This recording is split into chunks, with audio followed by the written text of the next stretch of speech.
Yo, what up?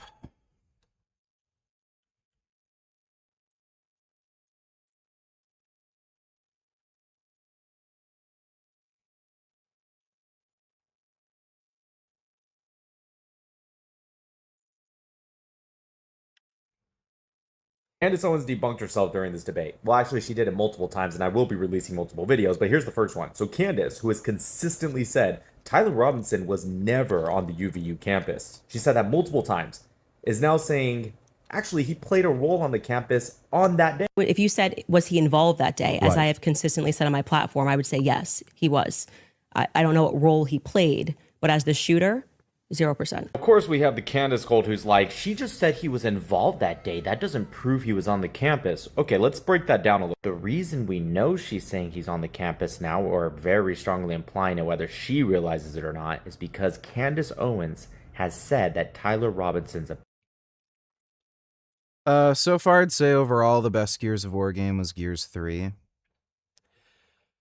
Gears 4, for the most part, had a pretty good campaign, even though there were some sections that were just fucking stupid. The opening section where you just fight the DBs forever, that was dumb, and the final level, I thought that was stupid. But there's a lot of good shit in that game. They made really good advancements with the overall feel of the gunplay. Gears 5 just had so many bad levels. Gears 2 is a bit repetitive. Gears 1 was really good. So if I had to rank them, I'd say like Gears 3 is the best, Gears 1 second best, Gears 4 third best, Gears 2 second last, then Gears 5. Hopefully the new one, E-Day, is really good. It looks like it's going to be really good. I'd be surprised if that's not a very good game. Yeah, the new Life is Strange came out. I do want to play that. patsy. Okay. Exactly what role could he play as a patsy other than a role that requires his physical presence on the campus? Was his role to just sit at home on the couch patiently with his thumbs twiddling and just wait to be arrested? That He was filmed all around the fucking campus. wouldn't be a patsy, would it? This is the genius of Candace Owens, because she knows as long as she just vaguely says stuff enough and avoids answering questions directly, her cult will always. Yep. Yeah, I played Mass Effect Andromeda. I actually like that game. I didn't play any of the other Mass Effect games, so I can't compare it to the others, but I actually liked it. I'm playing Elite Dangerous right now. It's pretty cool. That game's fucking amazing in VR. You really feel like you're in space when you play that game in VR. It's kind of dizzying. It's a pretty hard game, too. But yeah, that game is actually fucking sick in VR. If you have a VR headset, definitely worth playing in VR.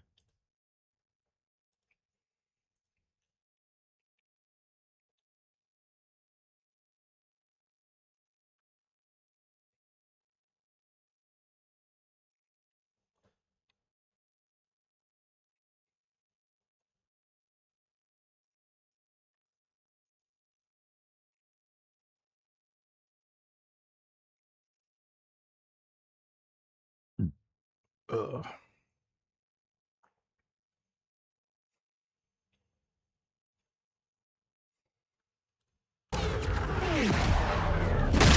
So they're basically releasing a single-player demo with the COD 4 beta. Dodo.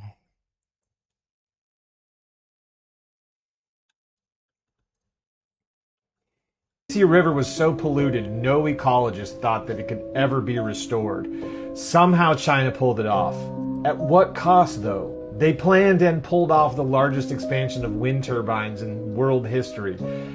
At what cost, though? The Chinese population is getting smarter while Western populations get dumber. I can guarantee you, with 100% certainty, Chinese people are not getting smarter. At what cost? China's invested more into the environment and sustainability. Chinese people are dumb as shit. Beyond fucking stupid, like you can't fucking believe. The only thing they're good at is like just math, but it's just because they do it so much. They're not particularly good at anything. Like it's just they have a weird study culture and they just end up getting better grades at math, but like when you just look at their basic critical thinking skills and how they go through life, like they're actually fucking retarded. Sustainability than any other country on earth. At what cost? Their cars are better and cheaper than Western cars. They are not better. They're cheaper, but they are not better. Where the fuck did this idiot get that idea? At what cost? They have a stable economy. They do not have a stable economy. How many, like, huge, like, fucking bankruptcies have, like, I think it's, like, 4 major real estate agencies and developers have had to go, bankrupt? They have, like, they've had, like, similar financial crises as Russia, where they had to stop people from taking out money from their bank. They had, like, $200 withdrawal limits. At what cost, though? Their zero COVID policy was massively successful in avoiding the It was not massively successful. They had more deaths than any other country. same death toll the West had. They had way, way, way higher death toll. At what cost, though? They're investing in other countries within the global south like Ethiopia and Cambodia. What is this guy? Why did you link me this?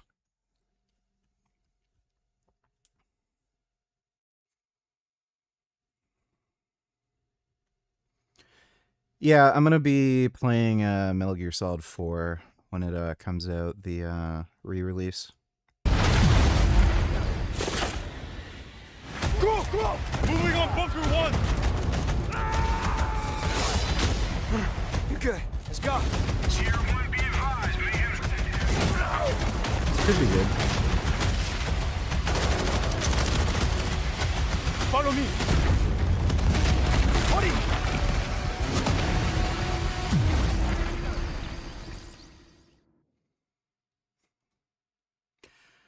I'm hopeful.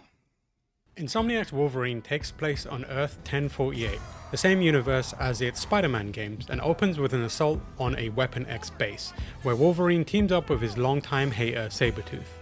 I played through this section of the game just days after watching them both do the exact same thing in X-Men 97. A foolhardy mission featuring Wolverine is a pretty common narrative beat in Logan's stories, irrespective of format. But that sense of fortuitously timed familiarity became a feeling that permeated much of what I saw and played of Wolverine.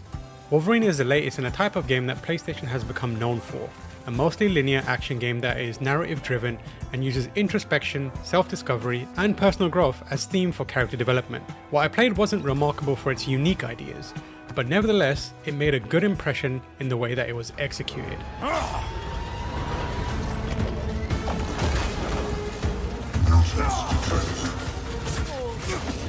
As it happens, that template works very well for Wolverine. In this universe, Logan has lived a life spanning hundreds of years. He's been through hell, figuratively this time, his memory is broken, and since the X-Men team hasn't been established in this particular... You know, I literally hate games journalists. They're fucking stupid. continuity yet, he's mostly a loner.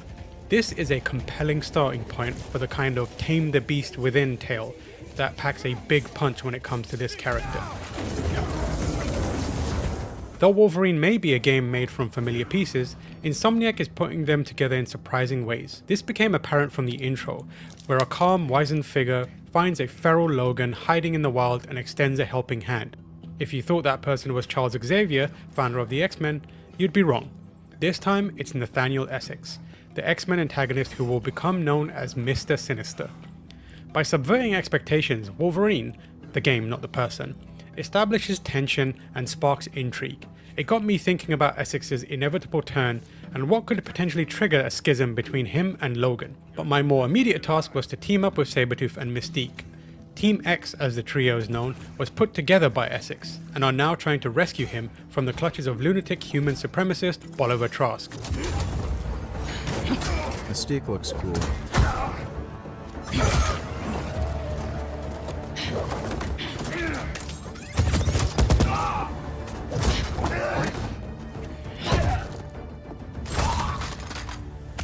Okay. Let's get the easy part out of the way. Gameplay is brutal, and has been designed to encourage brutality so that the violence, along with being true to the character and feeling very satisfying, also feeds into the narrative. This, for me, is the most interesting part of the game thus far. Fundamentally, the mechanics of the combat are the same we've seen for years now. Light attacks, heavy attacks, a timing based parry, and dodges to create openings. And like in similar action oriented superhero games, you can develop all these mechanics by unlocking new skills or enhance them by unlocking perks, which the game calls adaptations. It's all the essential building blocks of the free flow combat system popularized by Rocksteady's Batman Arkham games, and now used in pretty much every game that has melee fighting in it. But what stuck with me was the sense of momentum that slowly builds as Wolverine lays waste to his enemies, how that feeds into Logan's mental state, and how the player becomes an active participant in that mind-body connection. Although Logan doesn't know who he is anymore, he has an acute awareness that inside him is something monstrous fighting to be let loose, which scares him. In the thick of combat, that push and pull struggle is represented by a meter that tracks his rage. Although Logan has his healing factor, he still feels pain and can be visibly injured.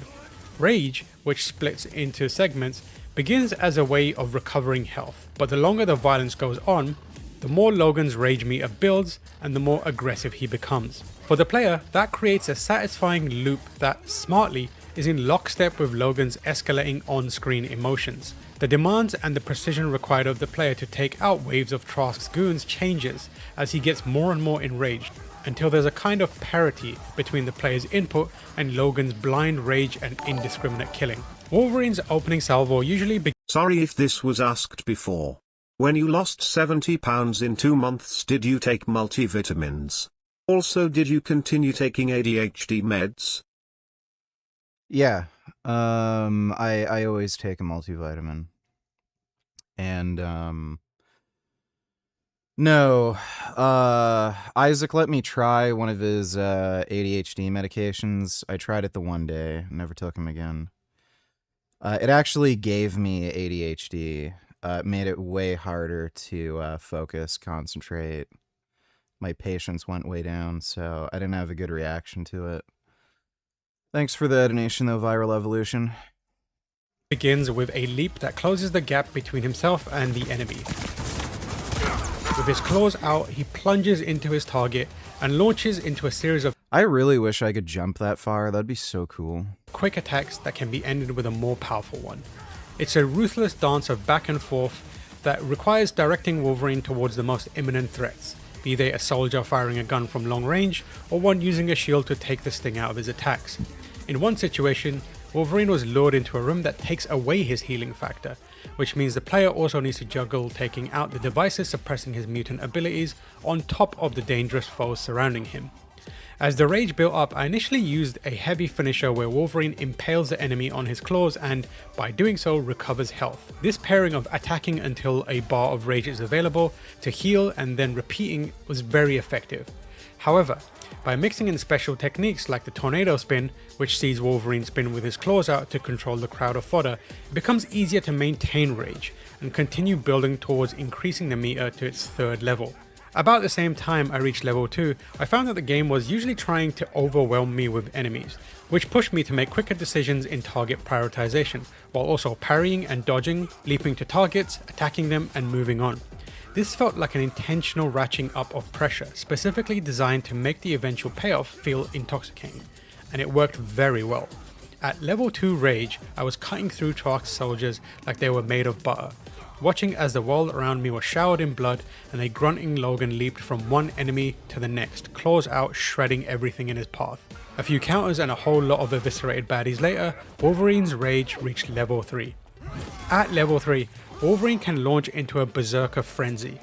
This sees him essentially losing some degree of control as he's driven by pure animalistic instinct.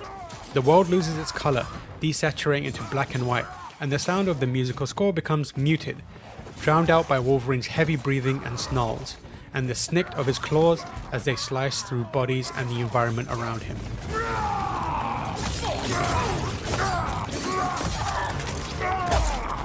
Crucially, the player's inputs simplify to just hitting 2 trigger buttons to viciously maul anyone in his path, instantly killing them. That process no doubt sounds pretty ordinary on paper, but I'd be lying if I didn't admit that the synergy between the various systems building into a big violent payoff put a smile on my face.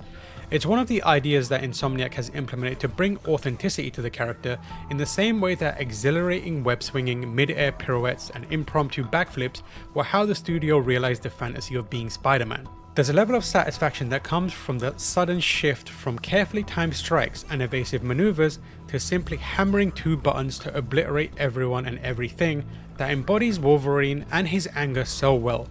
But it was also released for me too. Like Logan, I was able to throw out the need to think about what I was doing and give in to effortless and mindless killing. In this berserker state, continue to attack and kill adds to his rage meter, which means it's possible to stay in that mode for extended periods of time, making the crash all the more effective when the berserker state ends and sights and sounds of the world come rushing back, leaving Wolverine and the player to deal with the death and destruction they wrought together. It's a very neat trick that for the couple of hours I played never got old. Whether that transition remains as effective over multiple hours remains to be seen, but I suspect that being able to unlock new techniques and adaptations will keep things fresh. That satisfaction of combat is what I left thinking most about, but there were a number of other noteworthy elements that I'm eager to experience more of. As mentioned, Nathaniel Essex's arc from idealist to lunatic is a major one. During my session I reached a point where cracks started to form in his relationship with Logan, as Essex started to descend into his own kind of savagery. But there are also numerous other characters and relationships that are similarly intriguing. This is one of the few instances of non-comic book X-Men material choosing to explore Mystique beyond the usefulness of her shape-shifting abilities in Subterfuge. She's actually the cooler head on Team X, and often has to keep Wolverine and Sabretooth on task. She's depicted as Most of the games people recommend me play are just absolute trash, but go for it. smart, level-headed, and very much in love with Tiger. That's part of the character we haven't seen much of on screen. Similarly, there's nuance in the way Sabretooth is depicted. Although he's constantly giving Wolverine grief and goading him, it's clear that he sees him as a kind of kindred spirit, and though he'll never admit it, he's the closest thing Sabretooth has to family. That means that when cracks in Team X start to form, Sabretooth takes it very poorly, lashing out at Logan. You want to call the shots? Kick Essex's ass! Take charge! Jean Grey, meanwhile, is on the run, trying to help her fellow mutants while evading capture. As outcasts, Logan and Jean start to build a relationship that brings out the vulnerabilities in both of them. And surprisingly, my time with the game ended with the introduction of the Hand, a criminal organization that usually shows up in Daredevil stories, but are a big part of Spider-Man Brand New Day. This in turn paves the way for Lady Deathstrike to further complicate Logan's life. It's undeniable that Insomniac's take on Logan is firmly planted in familiar game design, but Wolverine is clearly doing more than just fitting a typical story of the character in it. I really wish I had Wolverine powers. Oh, that'd be so great. Just being able to heal instantly would be so fucking just nice. While I played, its take on Logan, the way it continues to build out Earth 1048, and the authenticity of the character in how he plays are where the team is aiming to distinguish the game. Given that these are the same pillars. Yeah, like, I'll probably play the Gears beta, you know.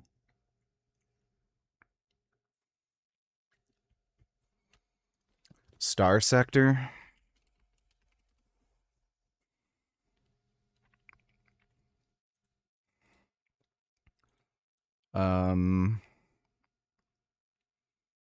Are you, like, retarded by any chance? Yeah. Everyone just gives me the dumbest fucking game recommendations. Insomniac's Wolverine. Yeah, it's just fucking retarded. There's a possibility this game might release on PC either officially or unofficially. I have a strong suspicion it's going to be recompiled for PC. That's what happened with Spider-Man 2. It took them so long to release the PC version, and it was made to be PC compatible. So I think like 6 months, or I don't think it was even a year after the game released, there was an unofficial PC release for it. That was just a recompile. It's likely going to happen with this too.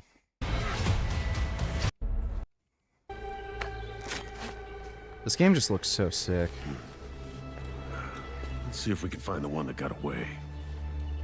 Yeah, I haven't played Ready or Not. It's PvE, isn't Might be it? our only lead.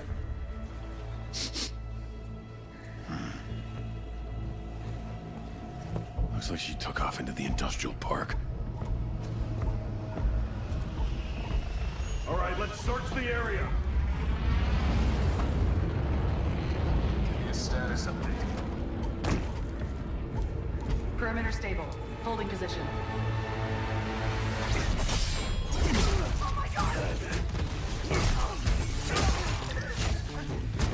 Yeah. This looks good. So much blood. No answer. Sweep. It's too quiet. So much good blood.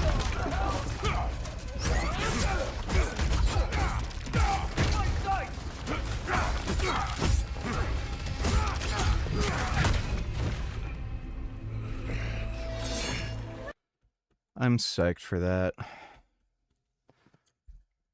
Oh, dude.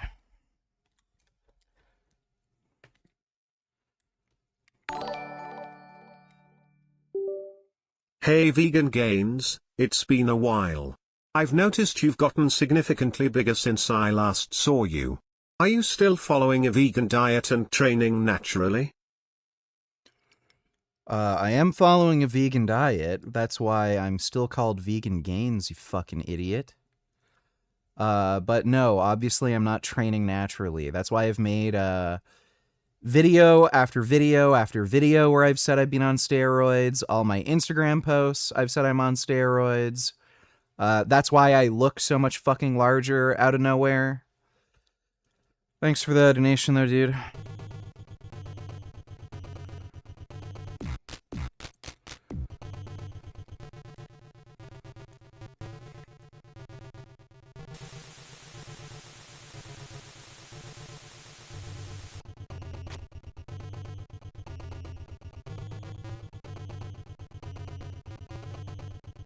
Oh man, that was fucking stupid.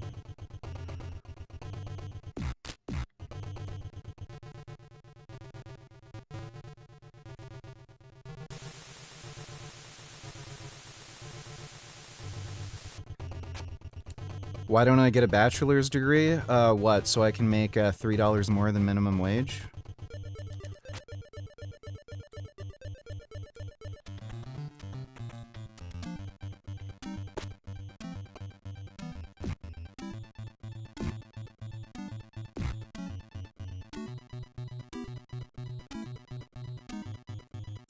Fuck.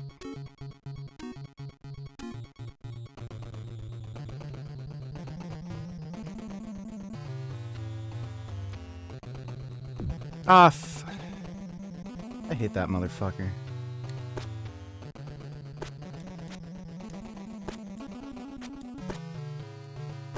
Fucking asshole.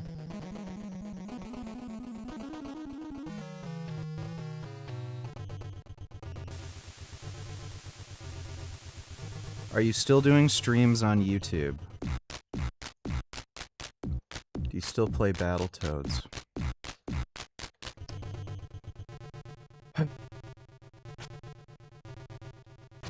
Oh, God. I pressed the wrong fucking button. How did I do that? Dude, we're right at the end. Like, after that dumb ghost thing, we're right at the fucking end.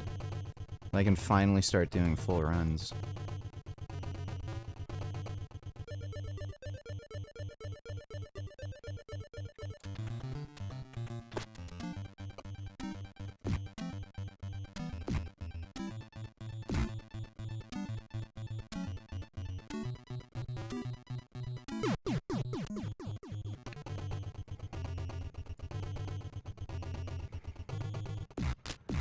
I gotta wake the fuck up. I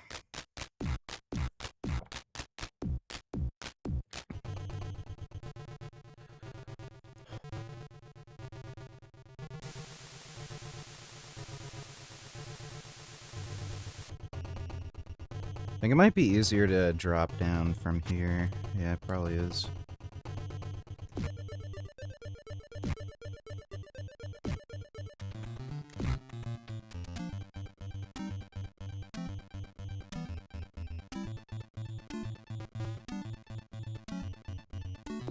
Oh, son of a bitch.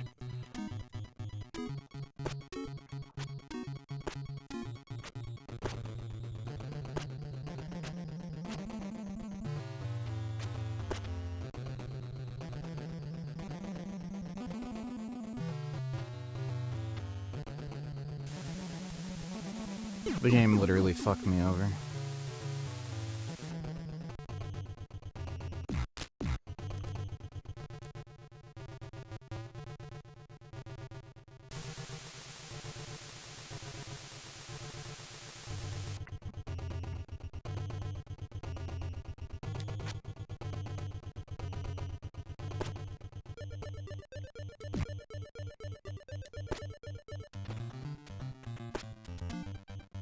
How do you respond to the claim that OnlyFans objectifies young women? Yeah, how the fuck do you think they make money? Fucking stupid.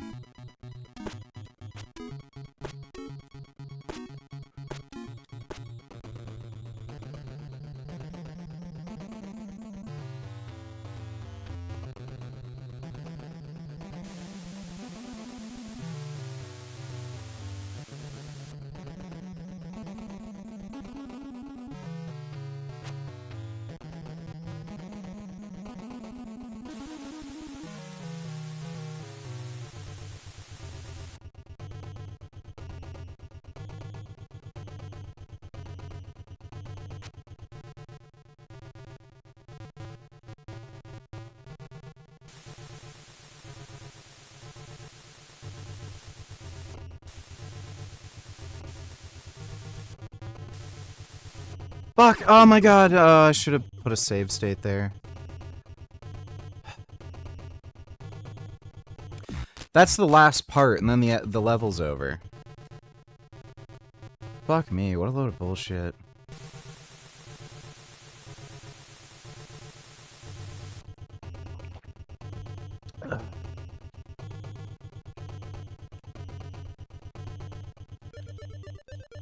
No, I've never played Roblox. I'm not 7 years old.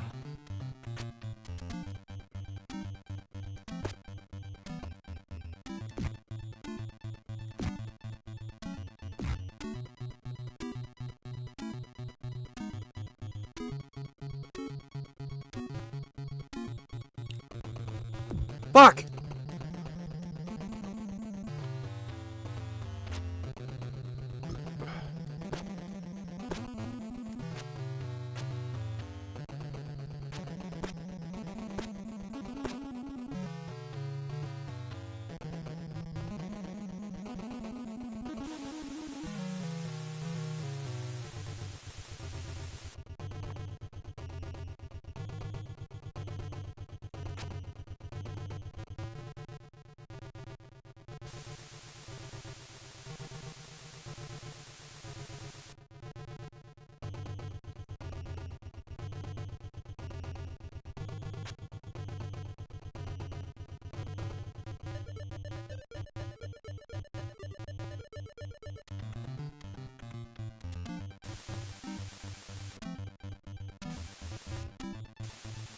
Oh, I forgot to do the save state again.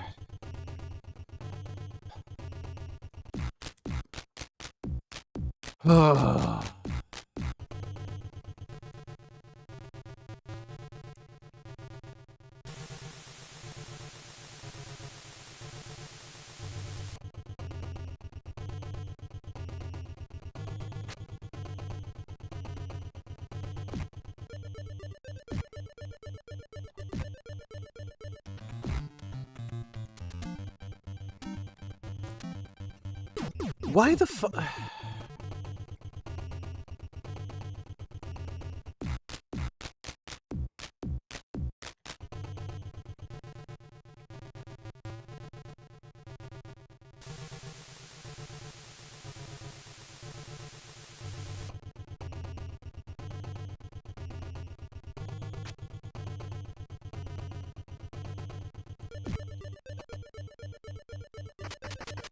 This game is so annoying. Just so fucking annoying.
There we go. Fuck, what a bitch. See that bitch?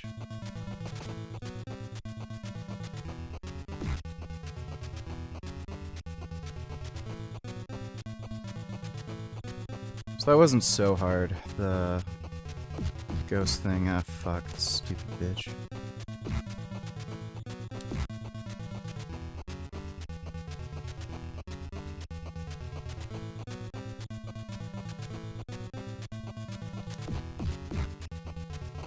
Fuck.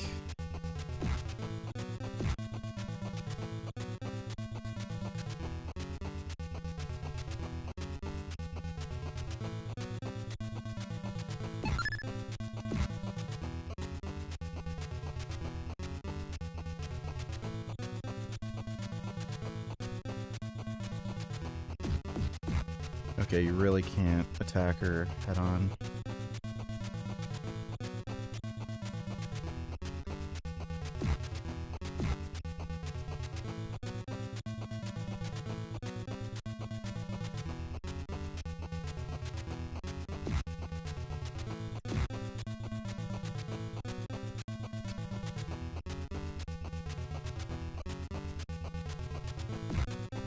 Ah, what the fuck?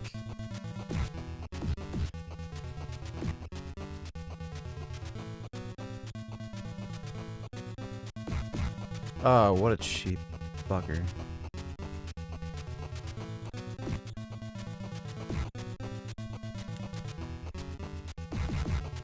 Oh my god.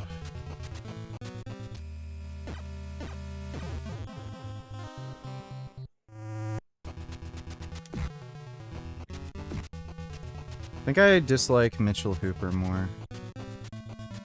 He's kind of a whiny crybaby, liar, dipshit. His wife will tell you how full of shit he is.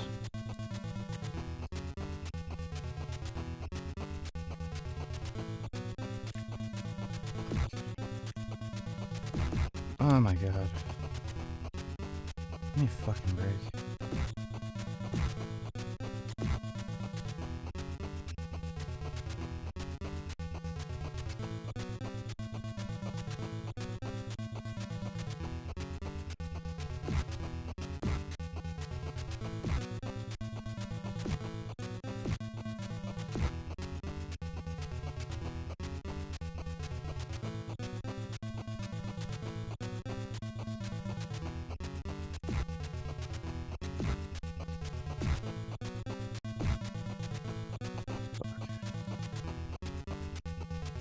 I don't know how much you have to hit this fucker.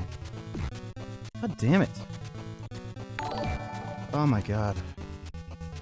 Who you got winning the Mr. Olympia this year, man? Probably Samson Dauda. You're talking about the Open. Classic, I'm not so sure. Thanks for the donation exercise philosophy. Fuck! Timing that is...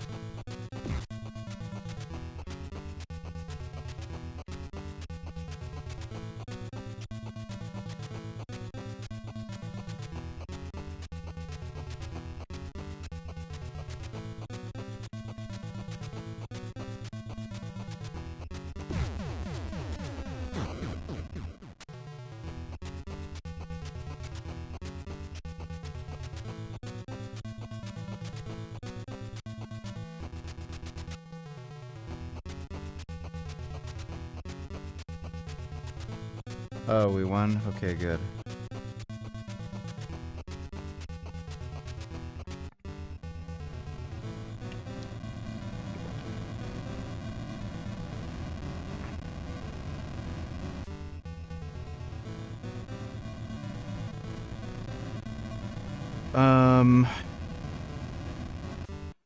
We can start doing full runs now.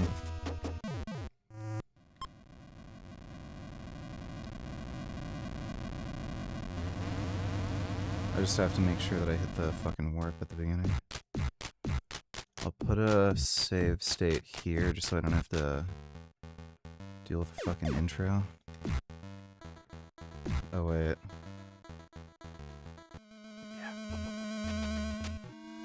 Okay, it's the guy in the bottom first, and then the guy. Oh my god. Nope.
Wonder how much I'll fuck up. Haven't played these earlier levels in a bit.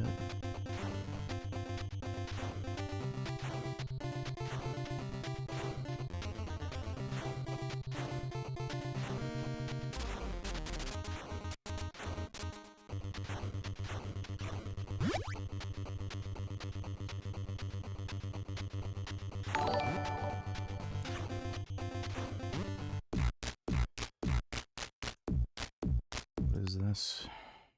Man, I feel so bad for these actors, these cast members that have to work at the Disney parks. This person tweeted out a couple of very telling screenshots from her video that I would like to share with you all for them, but these. So. I made it! No, you didn't. I made it! Oh, if I was a duck? Not me. It's not for me. Can you just pause for hours? Who cares? Thanks, Dodo.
Holy fuck.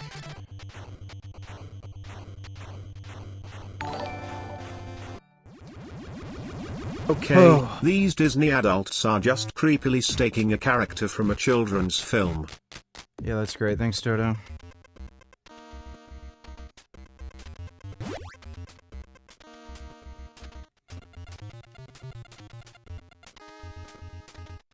Fuck. The fuck? Oh, what a load of bullshit.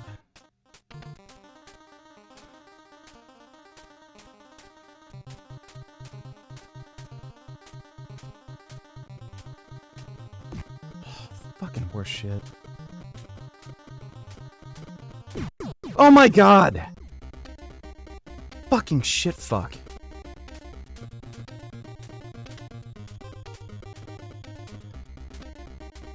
What an actual fucktard shit. Oh my god damn it! Can't fucking believe this.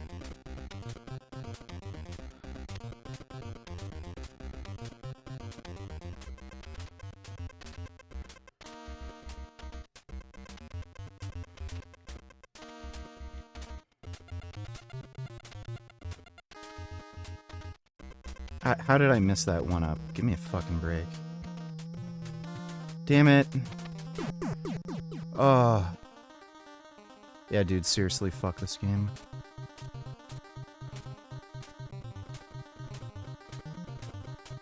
Suck my ass, dude. Oh my god. I can't, just... We're on a perfect run, too.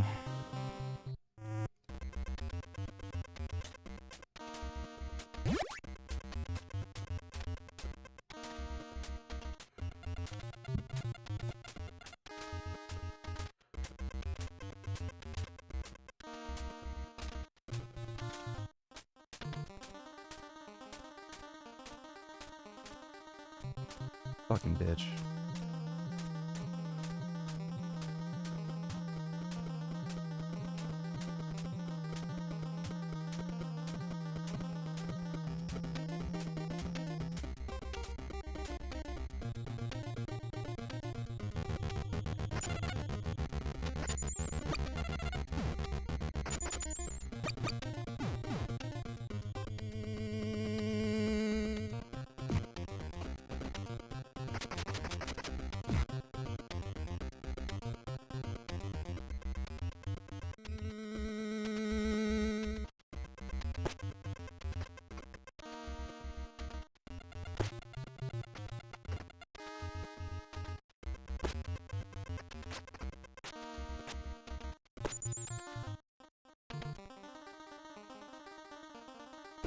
The hell? I didn't get to fucking eat any of the flies.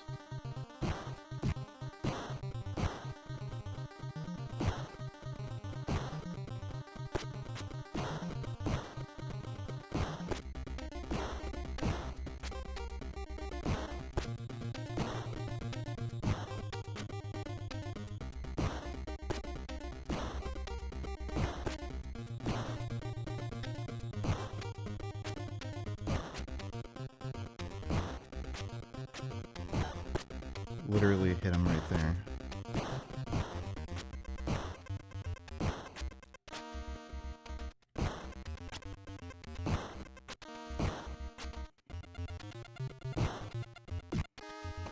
Give me a fucking break! The fuck? Like, what the fuck is this? Like, it's just flat out not letting me hit him.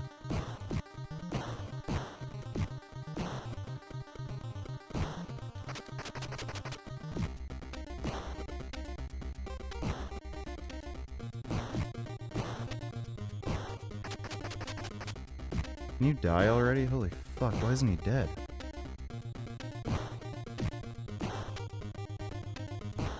There we go, holy shit.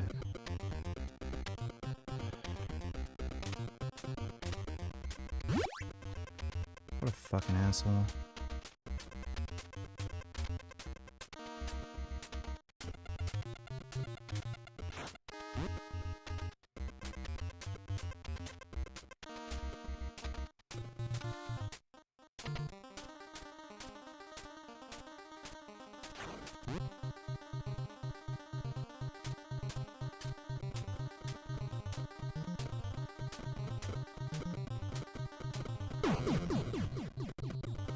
What a bitch.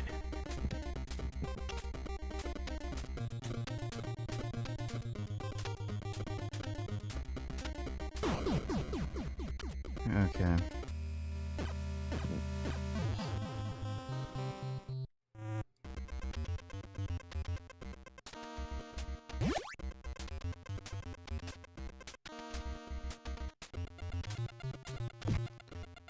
How in the hell? Okay, great. This is fucking great.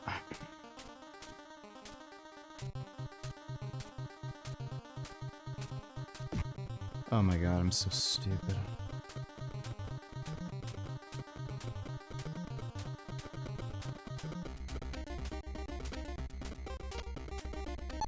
There we go, 1-up. I don't know why that 1-up is so hard to hit. Oh, how did that get me? Fuck off. What a dickhead.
Fuck.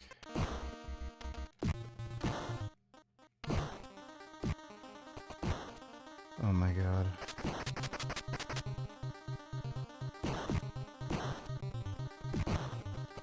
Oh my god.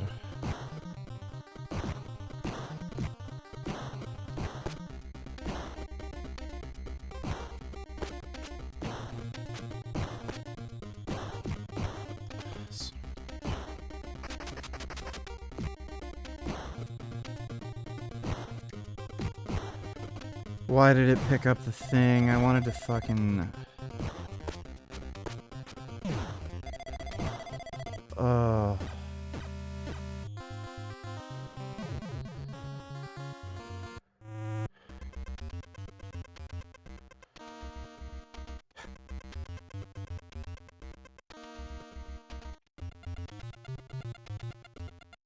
We're gonna be dealing with a lot of this shit.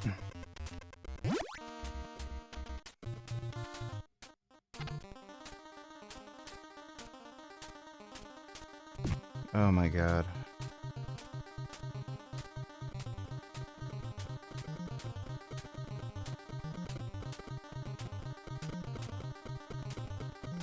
That one up is really hard to hit.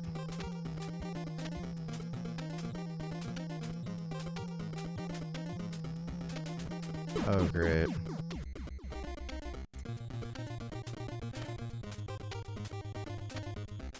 Dude, this game is just fucking impossible. What's weird is, like, when I was first playing through this, I didn't have this much trouble with this fucking level. But now that I'm doing a full run, all of a sudden, and I don't know how I keep missing that one up. What a shitload of fuck, dude.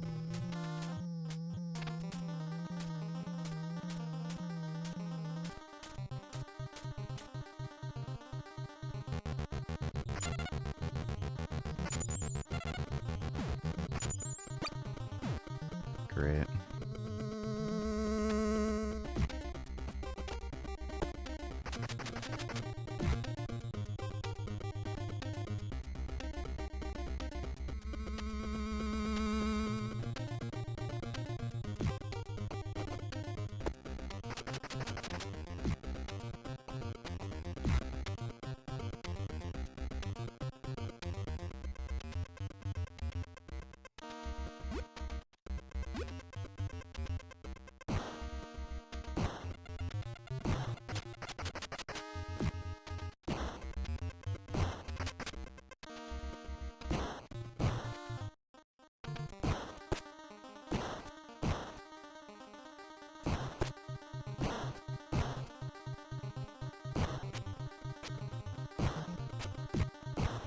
I was lined up to him perfectly.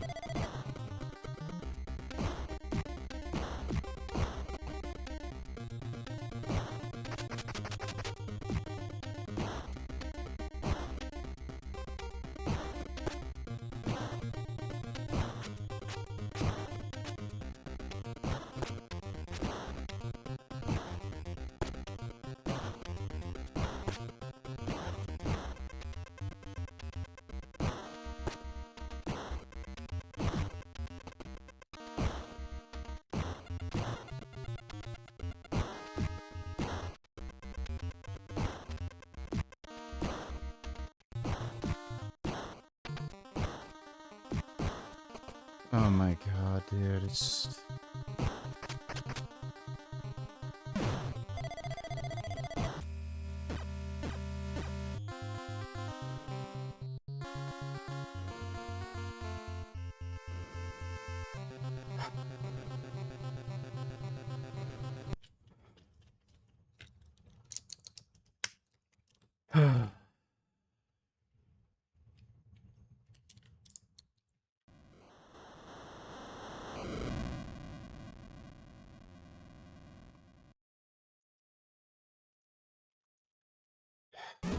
Try it later. I need a break.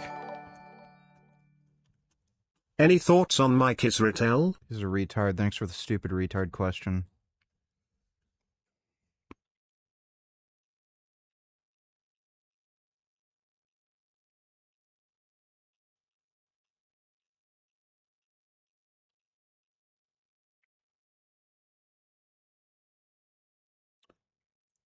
Escape from Tarkov is a piece of shit. I don't know why anybody likes that shit fuck game. Absolute garbage.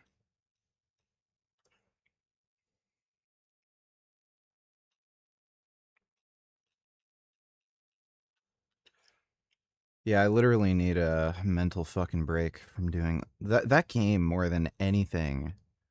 just breaks your fucking mind. Can't stand it.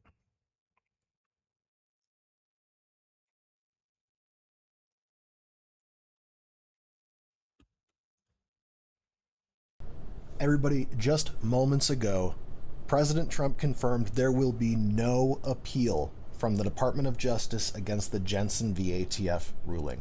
It's over.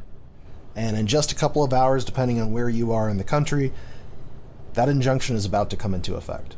Now, we still have to wait for some guidance from ATF, especially with FFLs, to find out what exactly to do with everything moving forward. I am sure they will be working over the weekend to come up with that, because I'm betting they're getting hammered with those questions. And of course, Max Payne 3? Give me a second.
All right, back. Anne Hathaway, Never as mind. I have a better video for you to see, VG. This is not any better. we talked about in 2024, is starring in a movie about trad wives. She's going to play a trad wife that is transported back to the year 1855 to actually put her money where her mouth is and live the trad lifestyle that she portrays online as an influencer. And this is a pretty obvious dig at Hannah Nealman, aka Ballerina Farm, who has this vast media empire and lifestyle brand based on her trad wife lifestyle.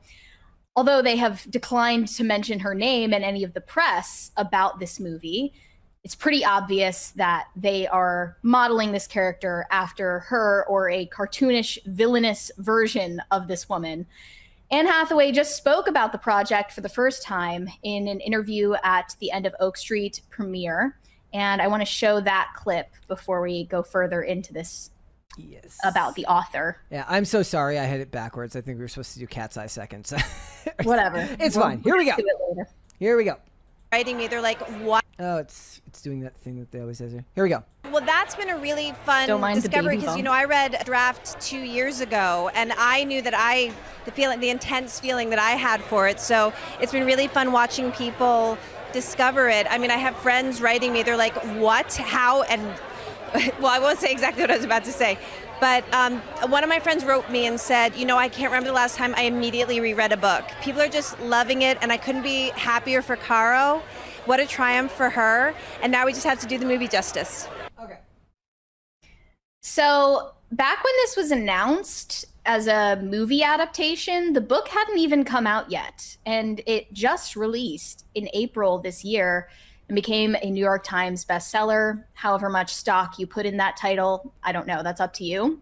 But there were theories flying around that Anne Hathaway actually was the ghostwriter of the book. And I don't believe that's true. I've looked further into the... Thanks, Dodo. Depending on what state you're in, this may mean nothing to you. For example, if you're in California, everything's banned, so this doesn't really do much. However, it does pose a really interesting question. Now, here in Montana, it's still illegal for me to have an unregistered silencer, for example, under state law. But now the question has to be asked, and I have not let up on the AG's Twitter account. I keep blowing him up on there. Can a state compel a victorious plaintiff to ignore a federal judge's orders and still comply with a law that's been ruled unconstitutional as Yeah, that doesn't sound like they could do that. applied specifically to them? I don't think there's any way a state actually has that power, so don't be surprised if you see some of the redder state AGs jump into this and say, hey, we're just not going to deal with this because it's been ruled unconstitutional. Obviously, enforcing this is going to be a nightmare. So this is something that, bigger than just itself, it is really ringing the death knell of a lot of the state level control, because the second the redder states abandon that, there's going to be an interesting case there where it's going to be, well, if they... That's okay, want to see a film catered to cringy feminists anyway. I mean, seriously, what the fuck kind of movie is this for? I don't think it's a movie for anybody. I don't see a movie like that making any money, but thanks, Dodo. I've already beaten Sekiro. They can't stop you from doing that. Can blue states stop you from doing that? We don't know. We'll have to wait and see. And there will be many, many court battles ahead, but this is a monumental gun rights victory. Absolutely monumental. And all day today, I have been going back in my head over the past 22 years, basically, in the battle on gun rights. Back in 2004, President Bush allowed the assault weapons ban to expire, and it just wasn't renewed. And that was a pretty nice step forward. That was just getting back something that we had just 10 years prior. So it wasn't like, something that had been on the books for a great long time. And the DOJ had done an internal study that found that it made no difference on crime and all of that. But I remember I moved to Arizona in 2012. just to experience what constitutional carry was like. Changed my outlook on what gun rights were. And since then, we've brought, I think, 30 states now into the fold. The majority of the United States is now constitutional carry. We normalized the possession and ownership of NFA items like short barrels and suppressors, and then just last year, we got the tax knocked down to zero, and now today, or in an hour or so, tomorrow, the NFA just got sawed in half. The National Firearms Act of 1934. Yeah, the only thing left is the stupid machine gun ban.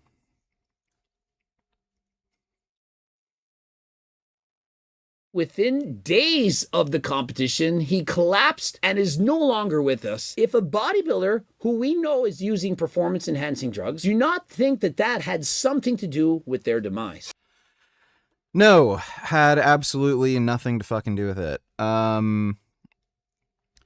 Steroid use is ubiquitous in every single fucking sport. Why do you think it's only bodybuilders where you see these weird deaths where pretty young people in their 20s, 30s, 40s end up dying, and it's always right around when they're competing?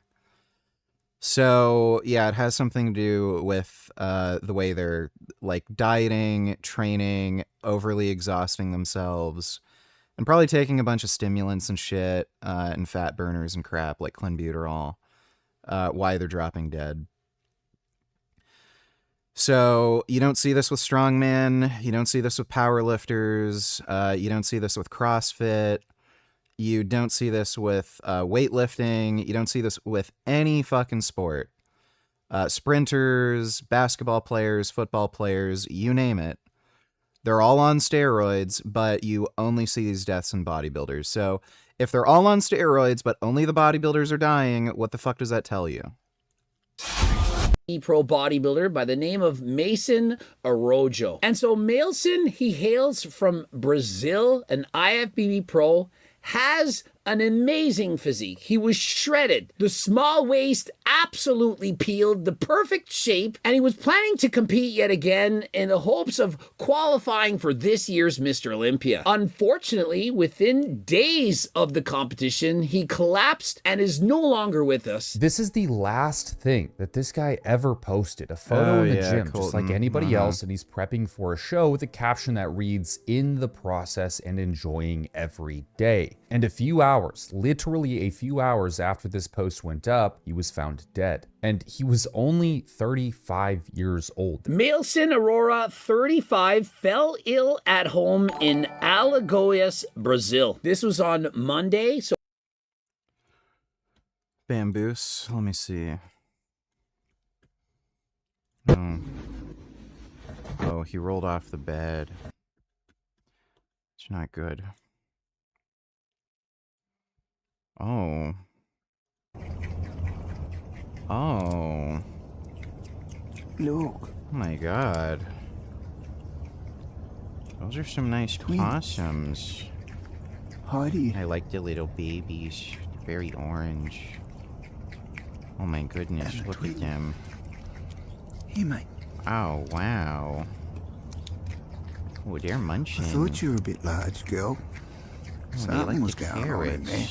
Oh my god. You now know what. That's amazing.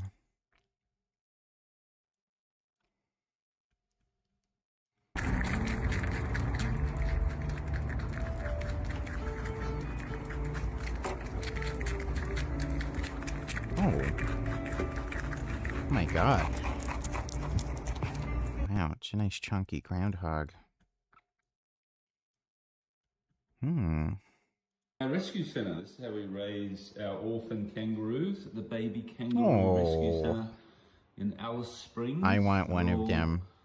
All the orphan joeys. Maybe I'd get two so they can be friends. Big laundry baskets like this. Wow. All got their individual pillowcases to be in, but cuddle up with each other. I like kangaroos. This is Barnaby. Oh my goodness. Astrid. Jackie. Bella. Wow. Jules. They look really nice. They look really nice. Jody.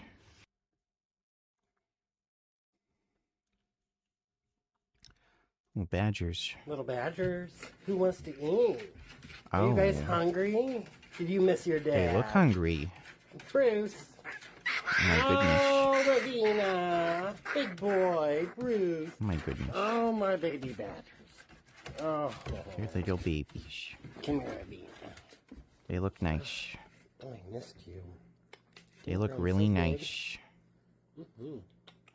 That's nice. Yes. Mm-hmm. Thanks, Bamboos. Yeah, if I could do the Mr. Olympia and I won enough shows, I'd do it. How have you dealt with roid bloat? I don't get that. Want to hop on 200 milligrams test for lifestyle enhancement, but the RAAS plus what is RAAS plus? E2 induced bloat seems annoying. If you're not fat and you don't eat like shit, you're not going to be bloated. Tons on the TRT subreddit say despite getting leaner, they get fatter faces when on exogenous tea. Yeah, don't listen to people on Reddit. They're fucking retarded. So, thanks for the donation, Geegan Veins. So approximately 5 days before the weekend's muscle contest, an event some athletes are using as a stepping stone for the prestigious Mr. Olympia event later in the year. The muscle man couldn't be saved after collapsing despite the best efforts of his mom, who is a nurse, as well as first responders who rushed to the scene. They're doing it most of the time win nothing. Like the grand majority of bodybuilders that are competing actively and doing these shows are winning nothing. Technically, they're correct. You don't get a large amount of money from competing in bodybuilding, but competitors, they compete for more than just prize money. Even if there was no money at all, for example, in the amateur ranks, people would still compete. I competed 42 times natural and never won any money at a competition. And even as a pro, blasting steroids for approximately 10 years, I still didn't win any money as a pro. We're not just competing for a plastic trophy. It isn't for money. It's for a combination of everything. The drive to be the best. And unfortunately, when you're competing at this level, if others are doing something, you're probably going to have to do the same thing in order to be competitive. And that is the use of polypharmacy, aka several different drugs, in order to bring your best look on stage. Add to that at the Mr. Olympia level or even at the Like, here's something that a lot of people don't want to acknowledge. If you're in a state where you can, like, drop dead at any minute, like, you're going to feel like you could drop dead at any minute. So I can guarantee you this guy probably wasn't feeling all that well, and he just kept pushing anyway, and then, yeah, sure enough, he just dropped dead. So, like, okay, if some idiot wants to diet, train like fucking crazy, be on performance-enhancing drugs, along with a variety of other fat burners, I can guarantee you this guy was probably using clenbuterol, T3, what's another one? Probably like ephedrine or something like that. Like, especially since he's from Brazil, a lot of those dudes apparently in Brazil, they really, really like to run high doses of fat burners, like T3 and Clen. So if the guy was feeling like shit, his heart rate was accelerated, shaking like fucking crazy, and he felt like crap, and he just kept doing it anyway, like, can you really blame the drugs he was on, or was it him just being fucking stupid? It's kind of like if you go out drinking, and then you're at a point where you don't feel well, you're vomiting, and you're acting like a jackass, and you just keep drinking. It's like, is it the alcohol's fault that you, like, got alcohol poisoning and died, or were you just being fucking stupid? So, like, again, amateurs, people using things such as... Look at these whiny Karens crying about men approaching them just to talk and recording them in public. They really Trying to get public street laws changed. Fuck Karens. This guy who calls himself Ezra secretly films women with smart glasses and shares the videos on his profile. Like most of the men who do this, he first comes across as being nice. But what he mainly wants is to rack up views on social media. And when one of the women, Miriam Afani, calls him out for recording her without her consent, you can record anybody in public without their consent. It's called, I think it's a First Amendment right. Turns out Ezra is not so nice. Yeah, you can record people without their consent in public. It's your right. I felt exposed. I felt ridiculed. That's great. He has a right to film you. But still, the biggest emotion, the strongest emotion was anger. Like most women in this situation, Miriam had no idea she was being filmed. Smart glasses are often mistaken for regular eyewear, but they include a built-in camera that can capture photos and videos from the wearer's point of view. Meta's smart glasses have a light that is supposed to indicate they're recording. But there are several tricks and tutorials on how to cover it up.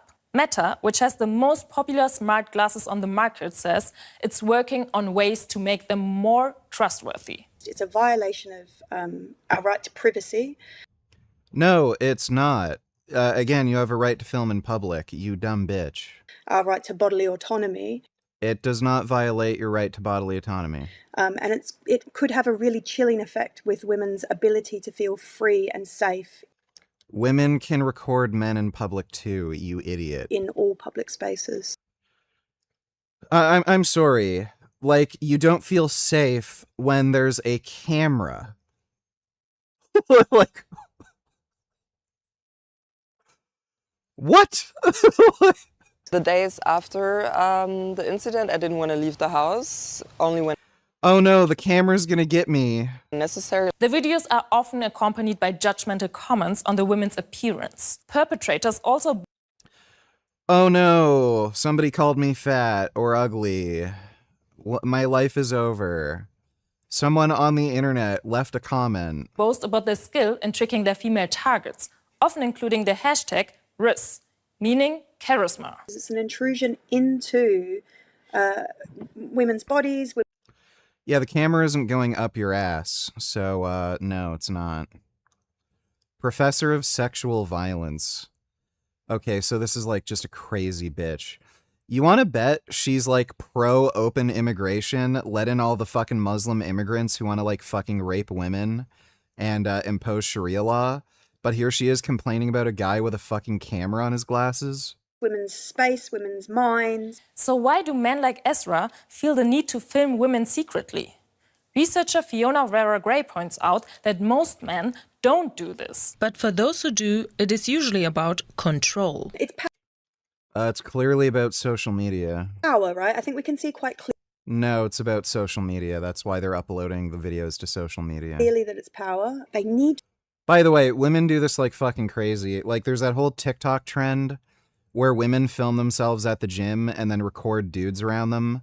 And when like a single dude even glances in their direction, they're like, men stare at me. To show that they're a man and they need to have power, using this technology to be able to do it, to share it with other men. It's like, we've got one over that woman. this man decided to use my body for clicks and views. So can Miriam... Dude, women are like the biggest bullshitters on fucking planet Earth. This is why nobody takes you fucking seriously, like, about anything. Like, you just complain about fucking bullshit. and others do anything to stop men like Ezra covertly filming them and refusing to take down the footage? We're just looking in the wrong direction. We need to be focusing on what men and boys can do, and this is about all men and boys. All men and boys need to start talking to other men about the fact that being a man doesn't mean you have to prove access to women's bodies. And I think this is like fucking insane. These people have social media accounts that are geared towards dating, pickups, how to talk to women. How the fuck are they going to have that form of social media without recording it? Like, it's just fucking retarded. it's an issue for government and legislators and policymakers to put something in place that is really going to work very... Yes, violate everybody's constitutional rights because I don't want to be filmed in public. Very quickly, both on individual offenders, but also on companies, to start building in safety by design so that they are not releasing technology. What do you mean safety? The camera isn't attacking you. To the market that so quickly. Fucking dumb bitch. PMMA.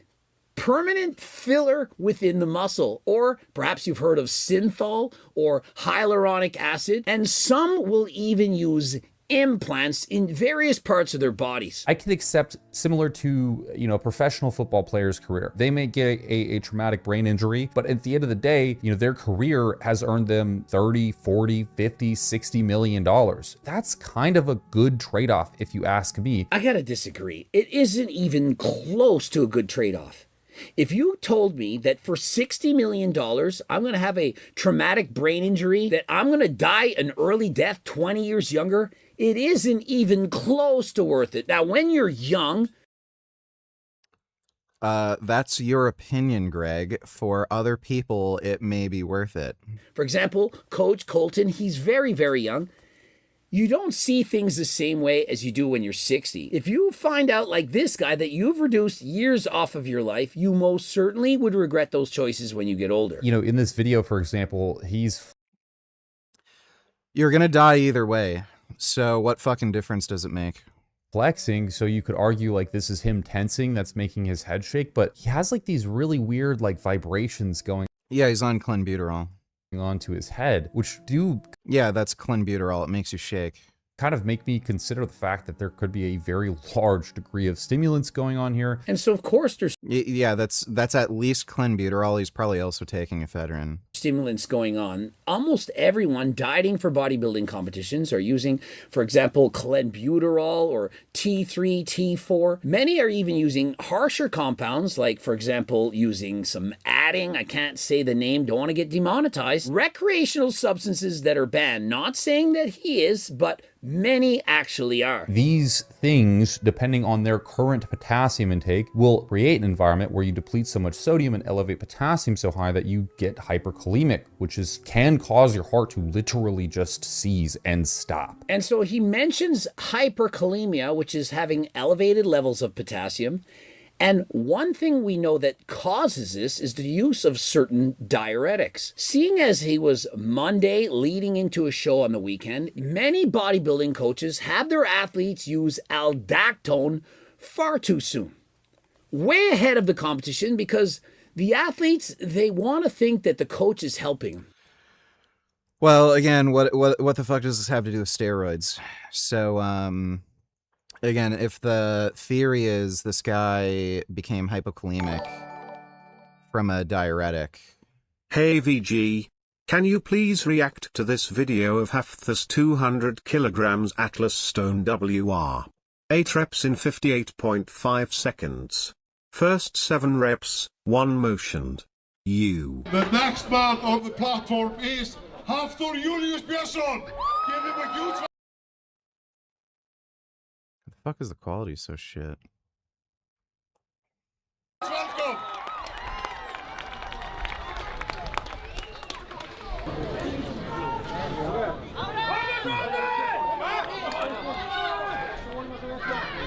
That's a lot of fucking weight. Yes. Team goes for stones. We have never lost in a competition like this before. Like actually absurd. Easy. Support from one lift. Come on. Looks great. Come on. You will never ever see this again. This is a once in a lifetime opportunity. What is happening? Can you believe this? This is incredible. Come on. I lost the pack. 5, 6, on the road.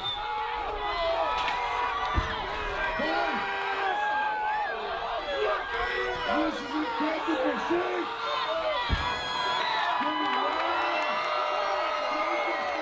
Yeah, 200 kilograms is an absurd amount of weight to lift out Atlas Stone.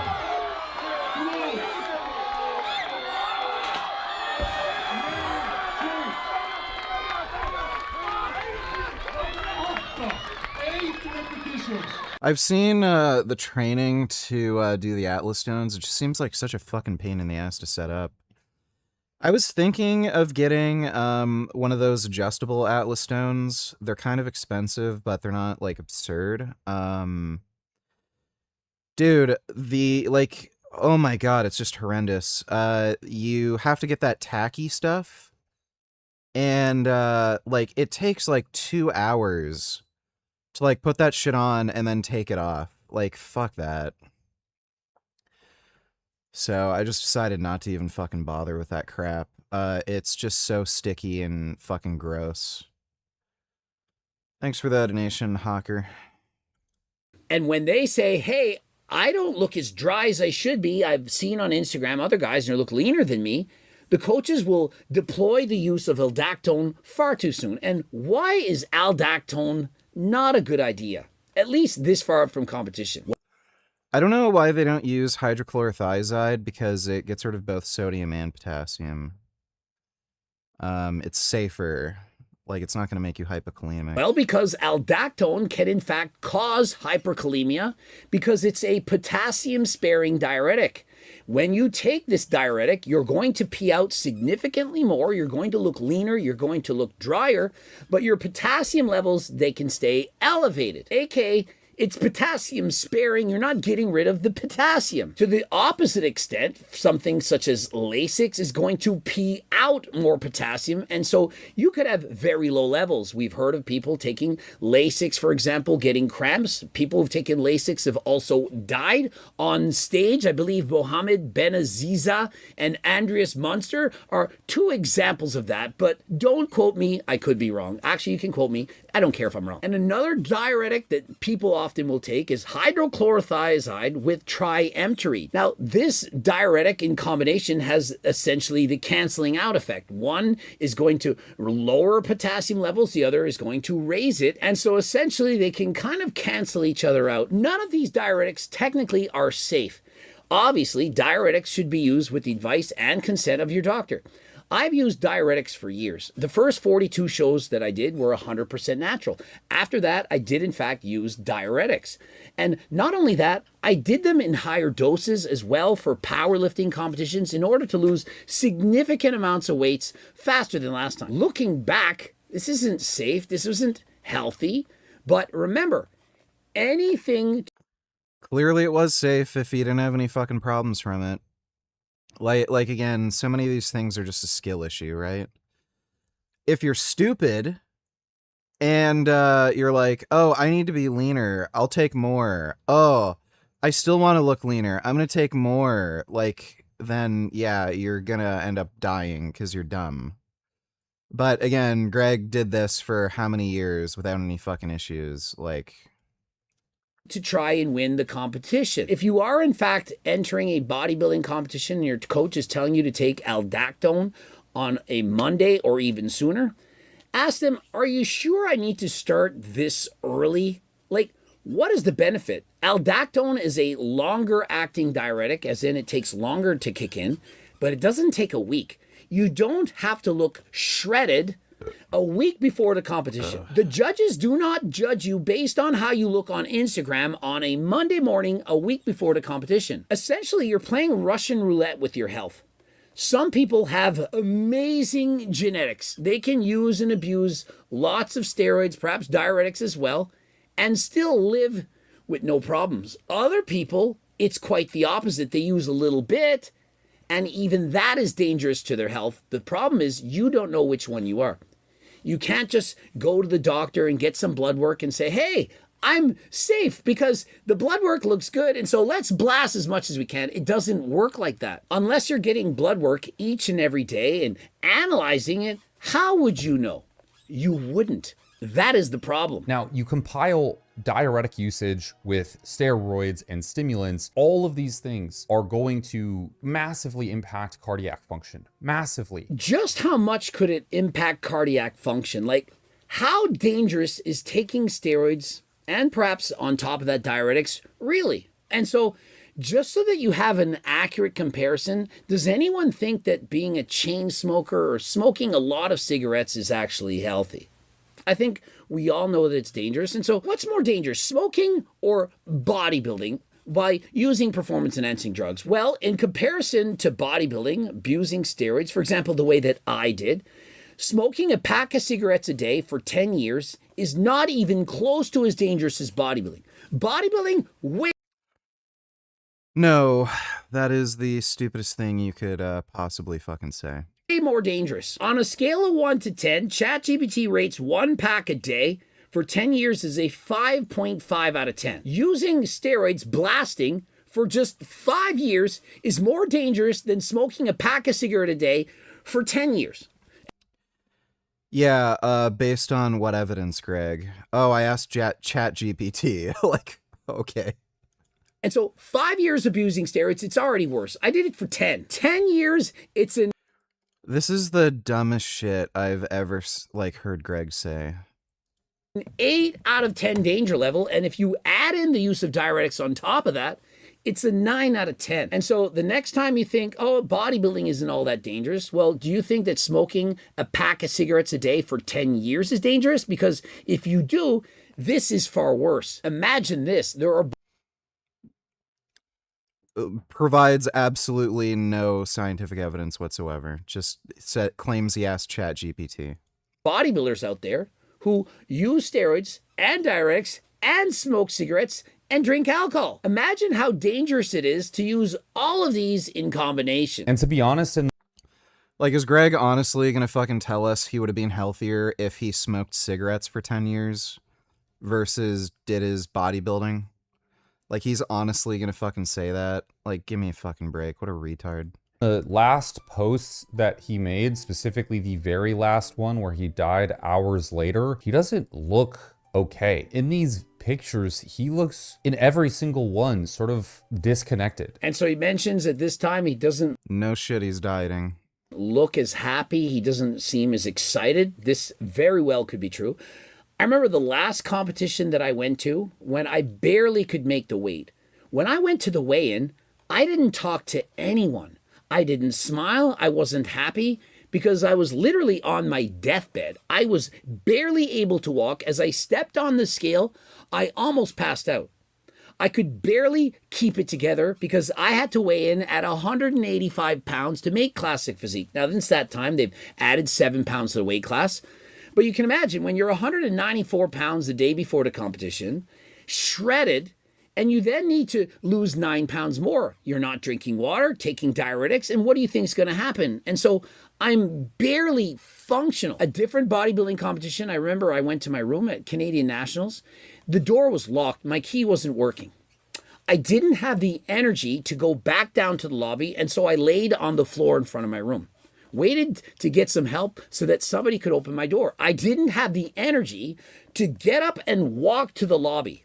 This is the day before competition. And so that is the level of suffering that you're doing sometimes in order to win a bodybuilding competition. When you're trying to make weight classes, you're trying to get shredded, when you're not eating, you're not carved up, this is the result of it. Now, does everyone suffer to this level? No. Some people don't use diuretics. Some people don't need them. But others, well, they're going to do whatever it takes. And if using diuretics is going to help even 1%, for me it probably helped 5, it makes a significant difference, then I was going to do it. But looking back, I'm thinking, was it really worth it? Was it really worth me dieting down from 224 pounds to 198 pounds in one day in order to make a weight class for powerlifting? Taking 10 Lasix pills at once in order to lose 1 more pound when nothing was working. Leaving that weigh-in with no shoes. Not being able to drive, having friends drive me around, and that is what I thought was worth doing in order to break records and to win these competitions. And so when I speak about these things, I speak from experience. I know what it was like. And like him, what does this have to do with steroids? would have also done whatever it takes. At the time, it seemed like it was worth it because that is your...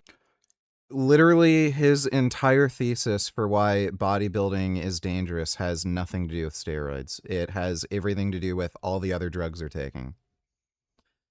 So Lasix, diuretics, fat burners, stimulants, that literally has nothing to do with steroids. Your world, that is your everything. You know, the cause of death was undisclosed. You don't know what's going on. Dude, let's be honest. Like, a 35-year-old doesn't just fall over dead that happens to be a bodybuilder who also happens to be, like, a weak... You can see him shaking like crazy. So he was probably on high doses of Clen and maybe some other stimulants. Dodo. Oh. That appears to be a cat. Wow. These are nice kitties. Very good. Those are kitty friends. That's nice.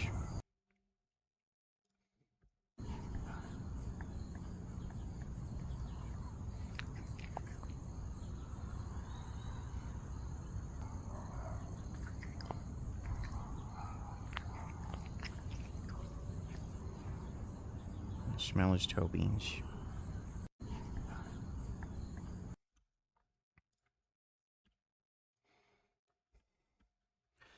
Sister of Abdul El Sayed, Democratic nominee, U.S. Senator, is facing criticism for older social media posts she made.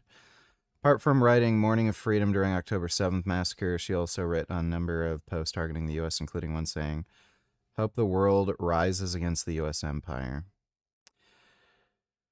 Well, that should tell you a lot about Abdul, since they both came from the same household. What do you know? Muslims thinking about toppling the U.S. government and imposing Sharia law and killing Jews. What a surprise. Thanks, Dodo. Oh, wait, is there one more link, or is that it? Yeah, there's one more link. Fuck the University of Chicago. It's evil. Like, you know, it's a colonial landlord. Like, why would I put any of my political energy into this space? And I kind of had a little bit of disdain for like people who spent a lot of time doing that. And the genocide really collapsed that and made me realize that two things. One is that, well, my students needed me. So it was like, oh, I have to organize here to take care of my students who I do care about. But I also realized, and I think this is a painful lesson that a lot of us in the Palestine Solidarity Movement have been learning, is that we don't have power. We can shift the moral authority all we want, and we've won the moral question. Like, that was the imperative that we've had. Done, check. Like, put Palestine in the national consciousness, we did it. You know, make people sympathetic to Palestine, teach the history, we did it. Like, now you have white boys on the north side of Chicago being like, hey man, free Palestine. I'm like, oh, okay, now did not see it coming, glad it's here. But what we don't have is power. And I think for me, the question of base building is about, I think the question that I'm asking myself and I'm asking you to ask yourself is, where can I actually build power? Turns out, I work at one. All you have to do is not listen to dumb fat women, and then that's that. It's that simple. This is what she said to Bernie. Read her and his comment. What a disappointment if you can't stand with people that are being held in an open-air prison for 16 years, finally fighting their oppressors. How can you claim to stand for justice? Absolutely condemn the horrifying attack on Israel by Hamas and Islamic Jihad. There's no justification for this violence, and innocent people on both sides will suffer. Yeah, sure. Perfect moment to use this map. Islam, Christianity, literacy rate. That's pretty funny. That's about what you'd expect.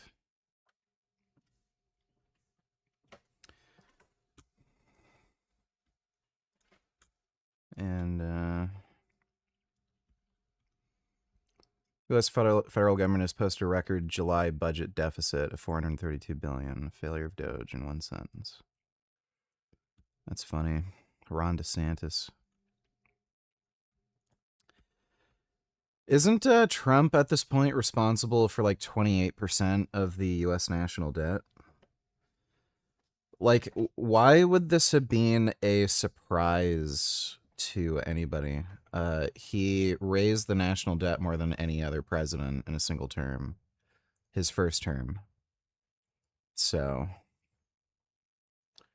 does Richard only read Twitch? Are you a fucking retard? Where did you get the idea I'm streaming on Twitch? Week out from his next show. No cause of death was released, but do we really need a cause of death? A lot of times people, they pass away and we don't learn why. They don't want to post about it. These are private details from families.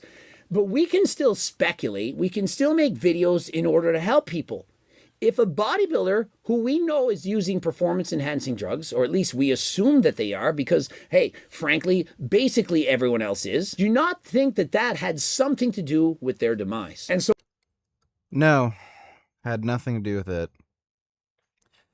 Literally everything Greg mentioned had nothing to do with performance-enhancing drugs. of course, if you want to see if you're healthy, what damages have you been doing, you can go to Al Gore X. You can get your blood work taken. Doctors can prescribe medication.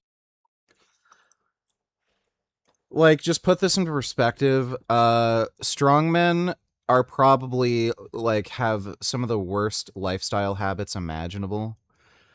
Not only are they on steroids, but they're almost universally just fat as fuck and eat like complete gluttons. Like Eddie Hall has gone over what he would eat in a day when he was at peak bulk mode for strongman, and when he did that 500 kilo deadlift. Like, that was just absurd. Out of this world, fucking absurd what he was eating. I don't know, like, he had to have been on insulin, because there's no way a human being would be able to eat that much food and be able to actually, like, process and digest it without taking insulin. He's alive, and for the most part seems alive and well. He hasn't really mentioned that he had any ongoing health issues. Like, I'm sure that he has higher than normal atherosclerosis or something for his age or something like that. But yeah, he didn't drop dead. So this guy was like, what, close to 500 pounds at 6'3", eating like a fucking retard. Who knows how much steroids he was on? He didn't drop dead. But like, yeah, these young bodybuilders drop dead. So like, what does that tell you? So, yeah, it probably has something to do with the stimulants they're taking or diuretics or something like that. And I'm sure also just being severely malnourished. Like, people do not understand just how, like, fucking ridiculously stressful and difficult dieting for a bodybuilding show is. Like, nobody understands. Like, your average person at best is just gonna, like, diet to the point where they have abs for summer. And, you know, your average person finds it difficult just to get visible abs. Try getting, like, shredded fucking glutes where there's literally, like, no body fat under your fucking skin. You are 24. in a very, very, like, fucked up, like, weak state. And then, yeah, when you combine that with diuretics and stimulants, yeah, you can just fucking drop dead. But this has nothing to do with fucking steroid use. 24% of the federal budget goes to pay interest on the debt. Just imagine all the nice things we could have had if Trump would try to balance the budget instead of make it worse than it's ever been by far. Yeah. The debt is kind of getting out of control. Thanks, Dodo. I didn't watch this, but the sound from the comments, it seems Destiny may have finally called out Adam Mockler. I got no credit from any. I mean, there are some people coming in and saying, like, you know, you shouldn't get credit. You're an op. A lot. You're part of a controlled opposition that only sits here to serve to make the other side more palatable. Yes, of course, I wouldn't want my community to support. The op that says that Hassan's a pro-Russian, pro-Chinese hack. Yeah, that's what the op is gonna say. Yeah, but Adam Mockler's still young, and I'm not sure he's thought much about his exact political beliefs beyond dealing with Trump and MAGA. Well, not only that, he's like a low-T fucking beta male. Like, I can guarantee you he has hypogonadism. And because he's a bitch, he's never going to get his testosterone checked and go on TRT. Like, if you just look at Adam Mockler and the way he acts and the way he whines and bitches and, like, just says stupid shit about Israel, like, the guy is actually a fucking twink faggot. Nobody who, like, just nobody who has, like, any balls would say the shit Adam Mockler says. Yeah, I don't know if they went over Adam Mockler.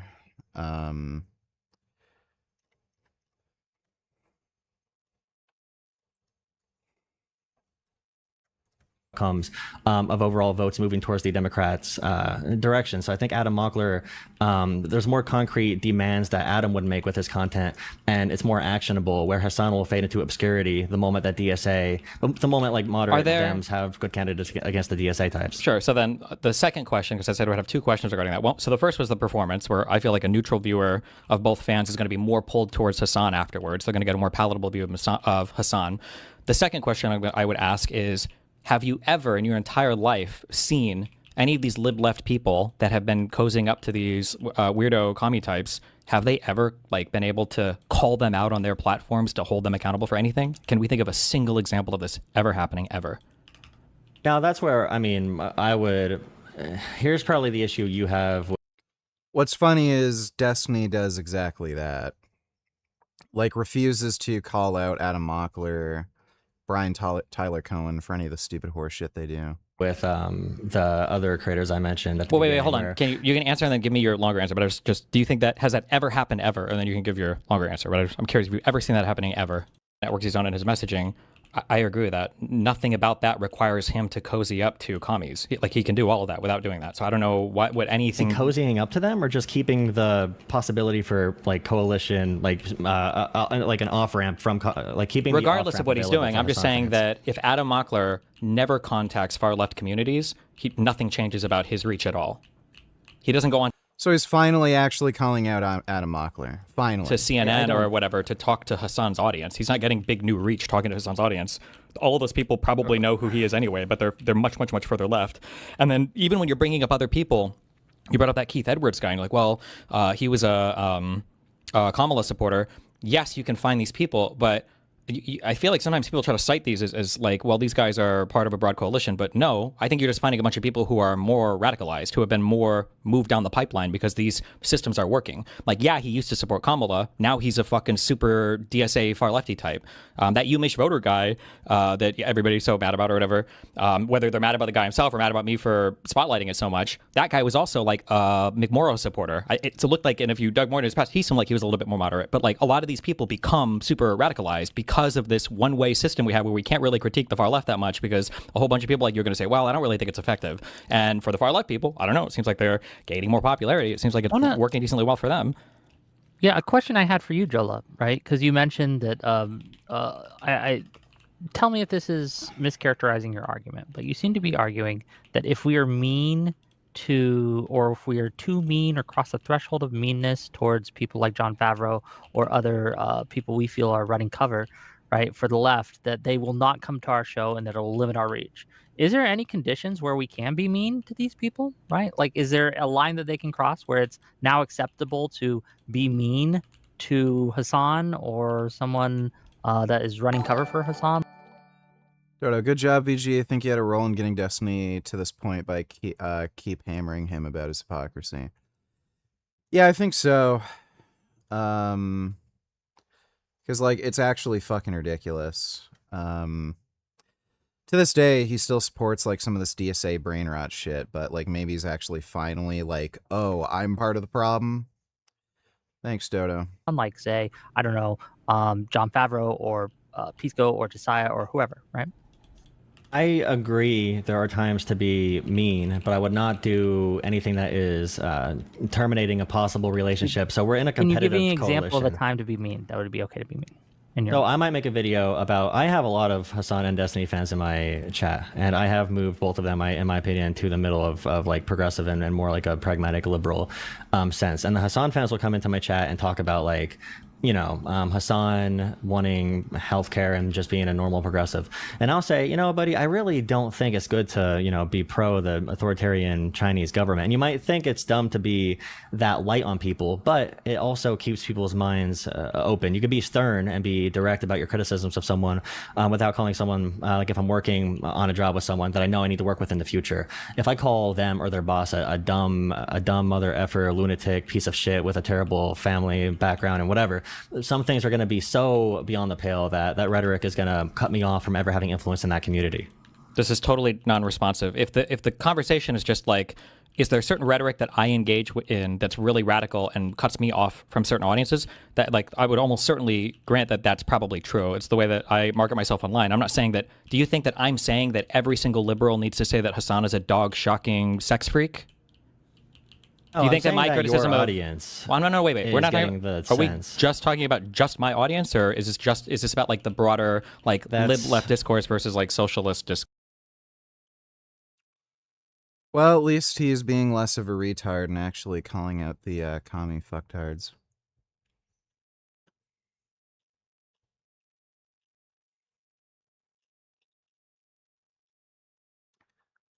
All right, let's try to do another run. I think I've got one more run in me, and then we'll just play like another game or something. Yeah, I've got like one more run.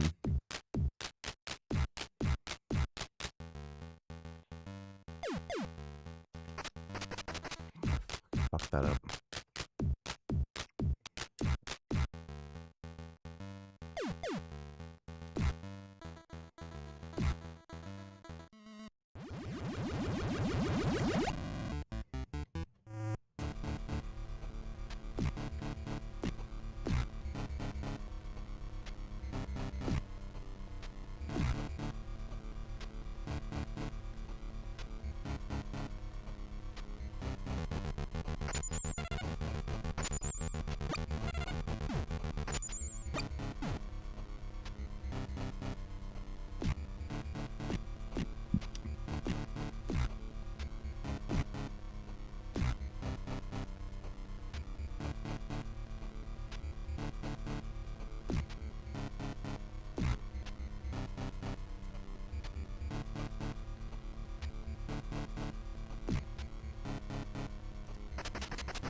Do you miss having Jasmine's pussy readily available to you, unlike your long-distance situation with Pat? Oh wait, I forgot, Jasmine didn't even let you have sex with her and was a fat dyke with less hair on her head than you.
Can you name 3 things you miss about Jasmine?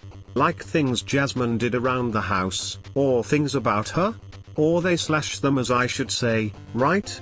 Jasmine used to leave dishes for you to clean, or no? Did she cook for herself or did you cook for her? Cuck.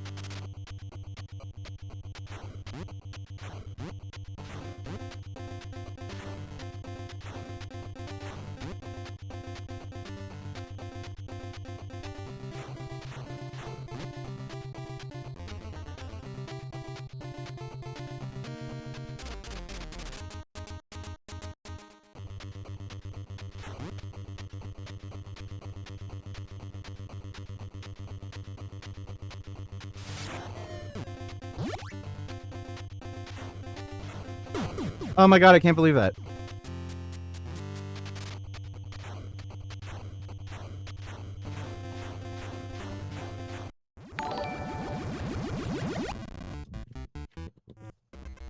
What size gaming monitor do you use? 27 or 32? I think it's 32. Do you think you have perfect size, or do you wish it was bigger? Will you play GTA 6? I was thinking of getting an ultra wide. And it's primarily for, like, racing games, just having the extra field of view. And for shooters, it would come in handy, too. But I was thinking of getting an ultra-wide. And, I guess eventually I'll play GTA 6. I don't really want to play it on console. We'll see, though. I might get a PS5 to play, Wolverine.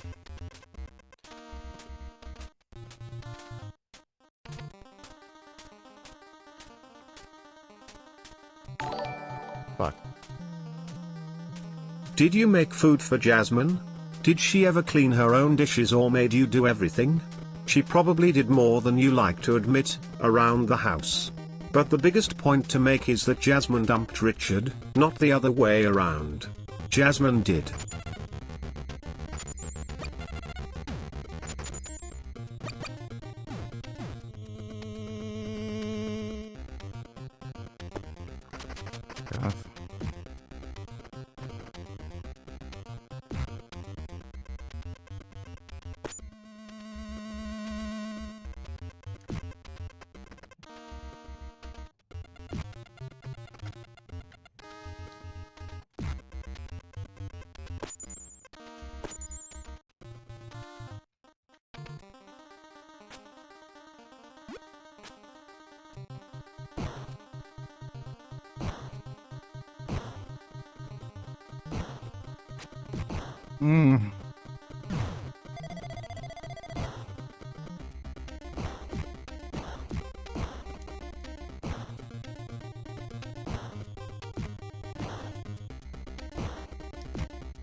Ah, fuck!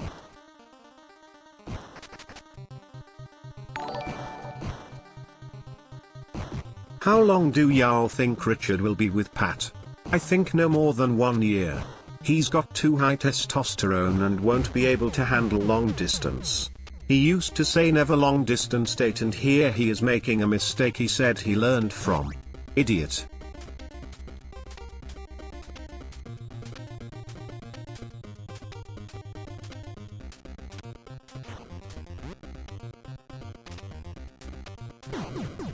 Dude, this...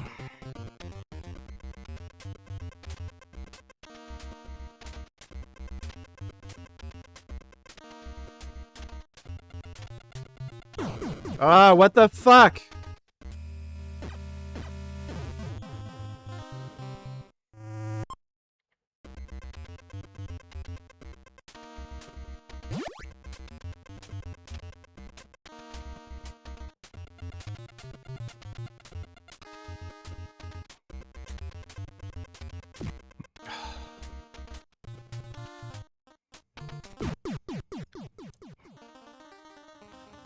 I don't know why I'm having so much trouble with this level all of a sudden. Like, fuck me.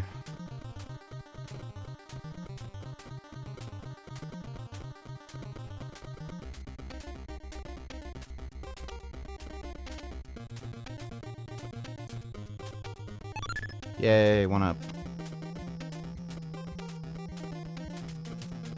Fuck! Oh my god.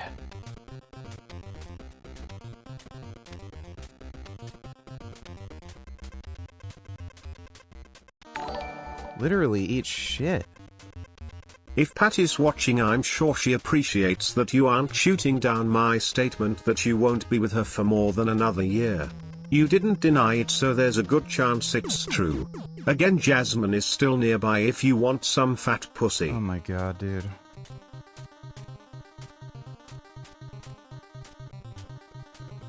I don't know, I think my brain is just fucking broken right now from this fucking game.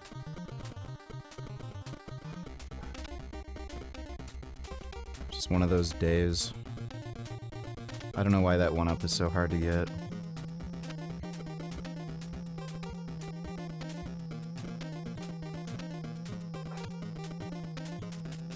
Like, I just...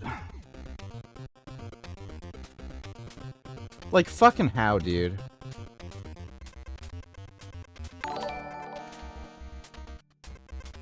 If Jasmine let you have anal, would you take her back? If she said, Richard, the first think we should reconnect and I'll let you have anal this time, would you dump Pat, before Pat inevitably dumps you, and reconnect with the Jazz? Jasmine is your wife. This just isn't You fucking vowed. working. Not today. Just isn't my day today.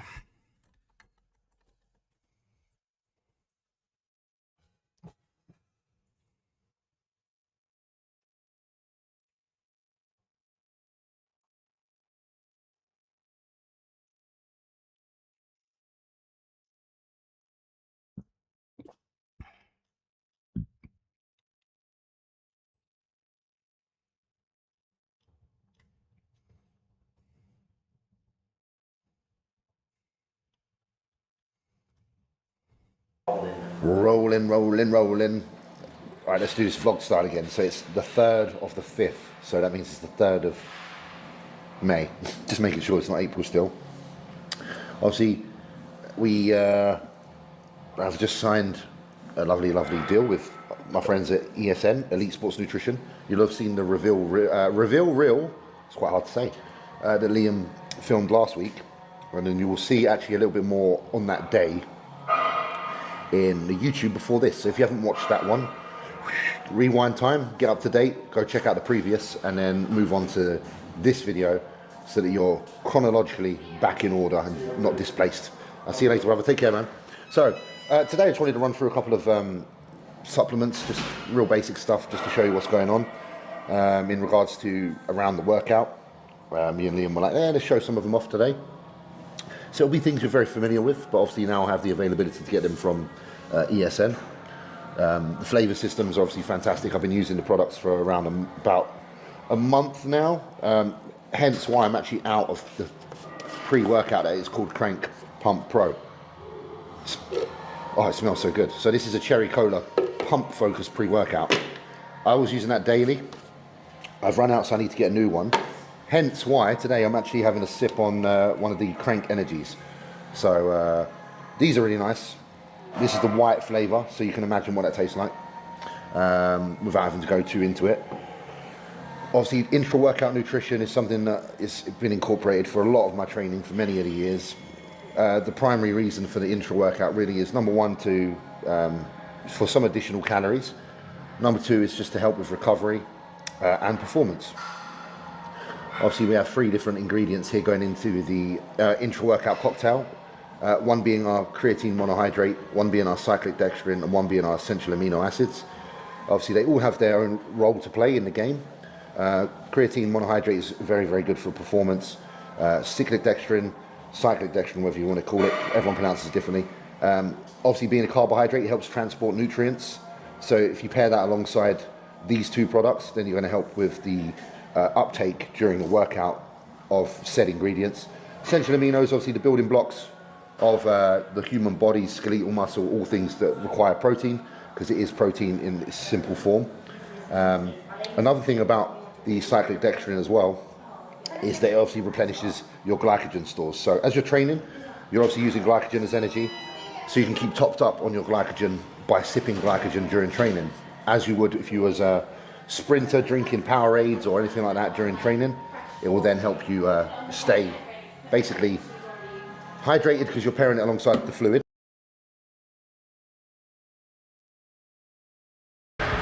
With the 2D handles and the Atlantis stack.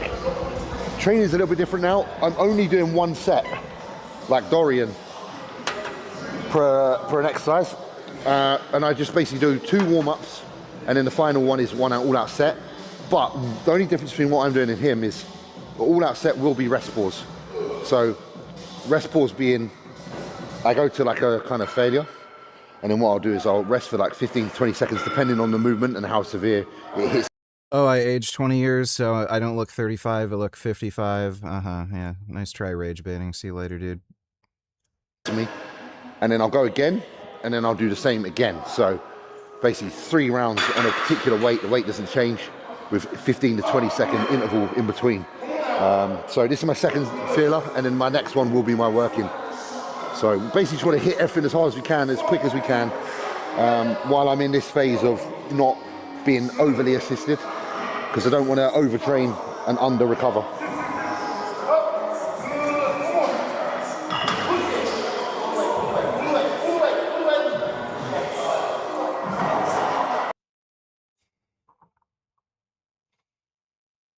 As you achieve, that's natural failure, you know, happening. That's a good, be good. I'll try this handle now and just have a little play, just seeing where I feel. Yeah, I like the middle handles more.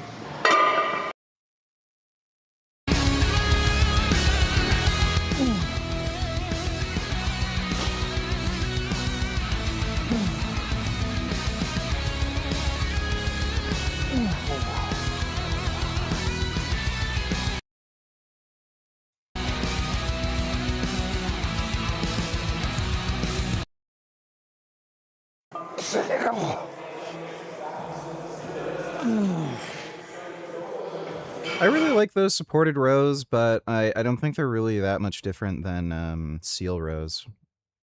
So I don't think I'm going to bother getting one of these machines.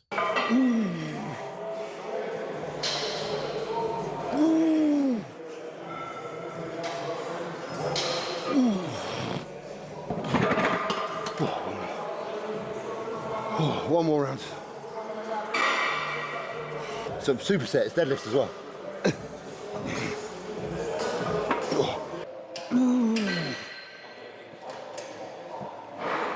It's pretty crazy fucking huge, dude. Now, the good old Cybex horizontal. I normally use the extreme row, but it's a similar motion. So, regards to nutrition's still in a similar spot. A typical day would be, 150 grams of carbohydrate, rice pudding that I have from ESN, pre and post workout, with 140 grams of banana in both, 60 grams of whey to accommodate both. So that's 2 meals down. Intra-workout, the one I explained earlier, 30 grams of cyclic dextrin, 10 grams of creatine, and your 20 grams of essential aminos. Post-workout is obviously the same as meal 1, the one I just explained. Then I'll have 2 meals of 250 grams of chicken with vegetables and 150 grams of rice in each. Raw weight rice, so it's dry weight, so it's quite a lot of rice. Raw weight protein as well. And then I have a salmon meal, which is 250 grams sauerkraut or kimchi, with the 150 grams of rice. And then my last meal before bed is 50 grams of Brazil nuts with 2 whole eggs and 10 whites. So it's a nice varied diet. There's some salmon in there, there's some eggs in there, there's plenty of vegetables, there's some prebiotics from the kimchi and from the sauerkraut. I mix and match with that. And then I'll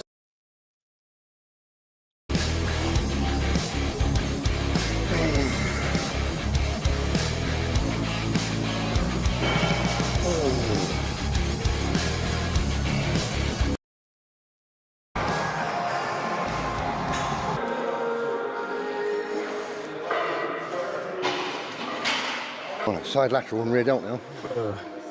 So additional work on shoulders. Shoulders gets hit every upper body session. So does back actually. So yeah, we're gonna move over to some cable lying laterals. This means you're really stable. It means you can't really, lean in awkward positions and lose the emphasis on what you're trying to actually hit. So I always have this on the closest setup it can go and the lowest it can go, so it's easy to remember. And then just opt for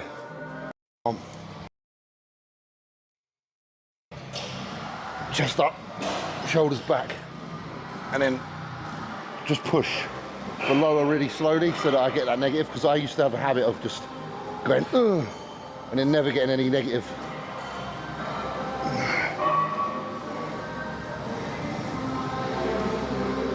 Just nice and slow on this, just to get good connection, because shoulders are not a strong body part for me in terms of appearance, so I have to be a bit more conscious.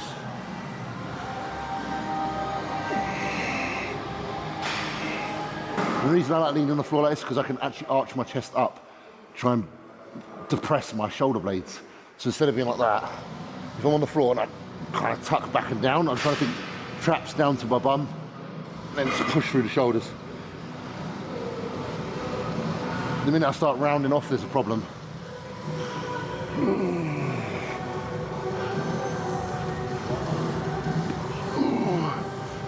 That's all right, man. That's all good. I know you want to be famous. Shoulder tension. It just fatigues them a bit more. I would like one of these machines, one of the functional trainers.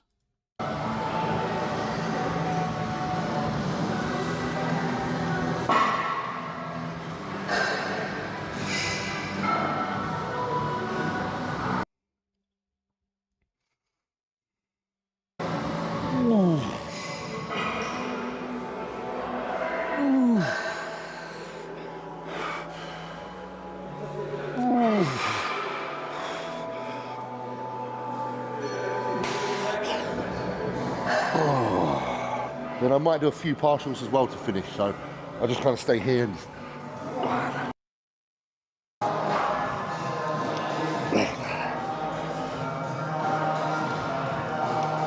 probably slightly too heavy for me, but I'll keep it today. But obviously could have been a bit stricter. And the reason I'm not keeping the elbows super up, sometimes it can actually aggravate my collarbone. I just try to follow like a natural path. Around. Oh, last one. And then we'll just move on to our biceps.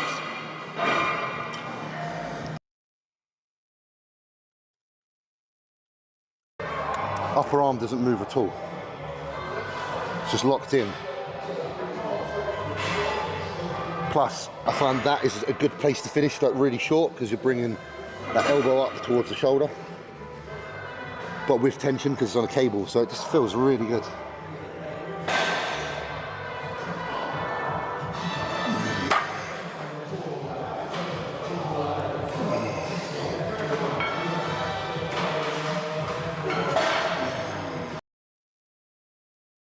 Probably for like the back exercises, you have 20 seconds.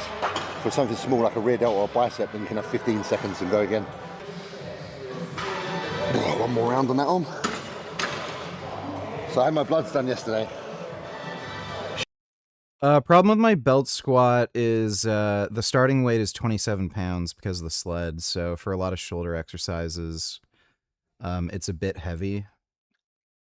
It also only has one cable. And it doesn't articulate as well, so you have to kind of follow one plane. You can't do like double arm movements and shit. She couldn't get any blood out of that one. She had to go into this one. I don't know how she didn't get blood out of that. Bless her. But yeah, excited to see what the blood work says, because I haven't had like a period where I've kind of scaled back this much for a long time, being honest with you guys. Like we've literally used nothing, no growth. All I'm literally doing at the minute is 100 micrograms of T4. And I'm also on 100 micrograms T4. Basically 100 mg of testosterone a day, which is still a lot. It's like 700. It's a fair bit of test. But that's what the orders were, the doctor's orders as such. but there's nothing else in. So everything else I was doing pre-contest, all those things are gone and have been for like a month. So it'll be interesting to see how high testosterone alone affects my blood work. Yeah, dude, that guy's fucking ridiculously huge. All right, last one on this one.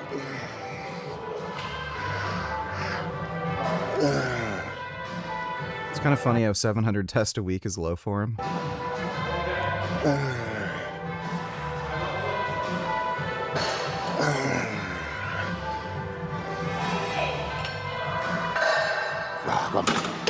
All right, next arm. I think that's a really good breakdown of everything that's going on over the next few weeks. The only other thing that's going to happen as well, end of the month, for a couple of days, I might even hit you up about this and see if you fancy this. I'm potentially going to Oslo for a few days for a gym. Yeah, it's not far, flights are cheap. It's for my friend Pitior is opening a gym, but he hasn't opened the gym yet. He's going to open the shop for the gym first. So there's like a soft launch. So be heading over there just for a couple of days, which is nice because it's not far to go. And then ESN, tough raps. It's all below the video you're currently watching. Save some money, guys.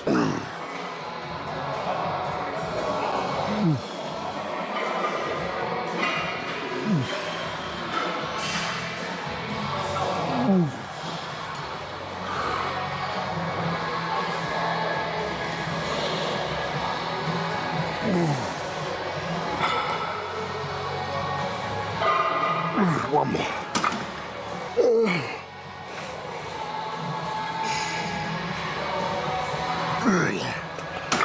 All right, last exercise for today, apart from abs, spider curl, hammer style.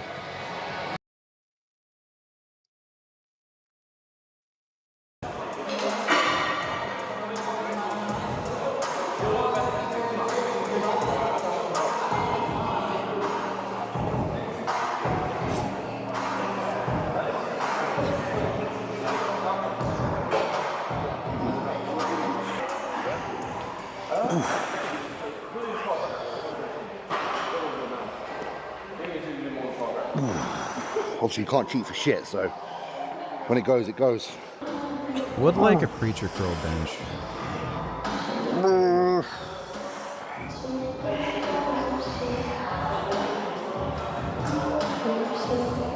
Oh, one more round. Oh. It's a good chin rest as well, in between sets.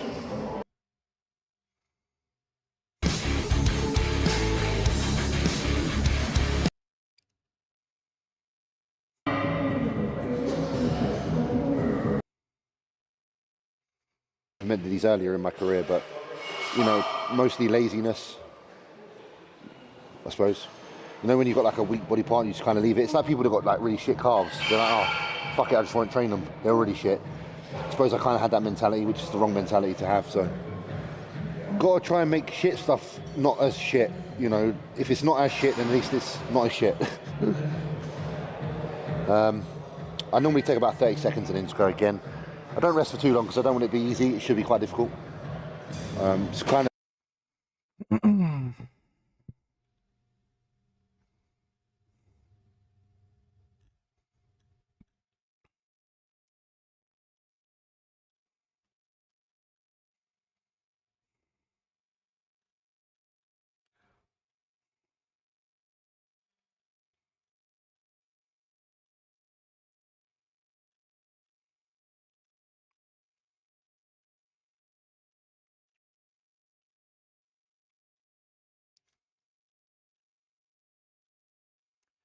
It's mostly just dumb bullshit going on.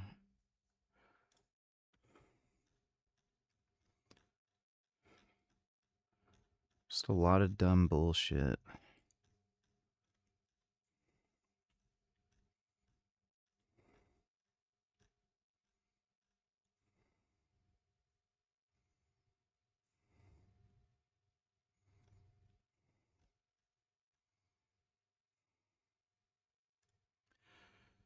Heard some good things about this operator.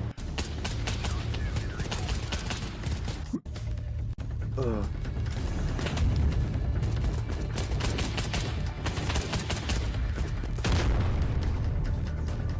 is on my wish list.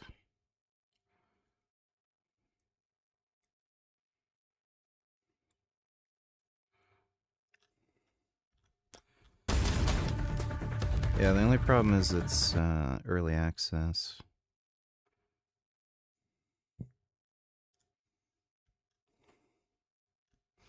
I don't know if this is a PvE or PvP.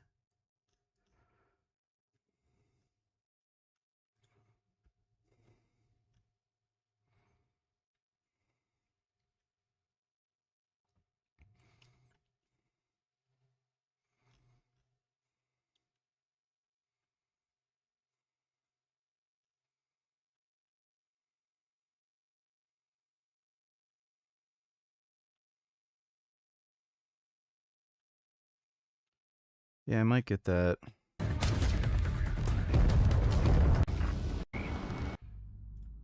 Looks kind of cool.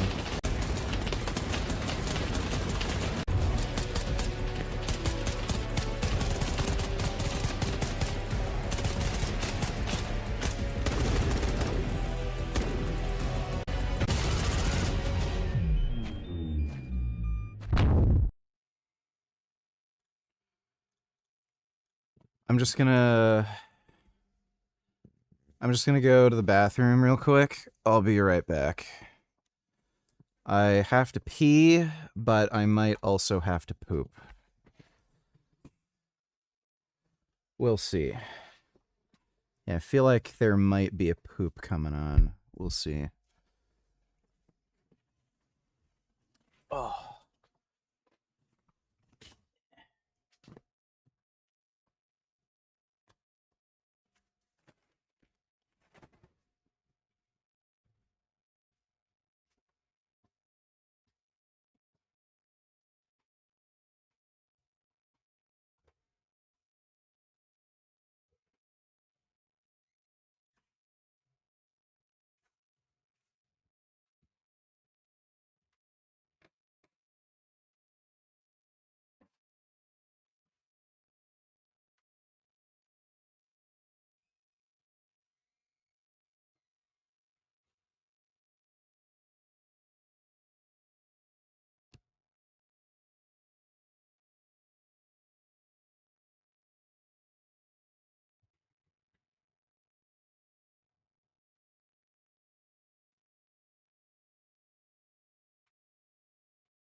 Oh, took a nice shit.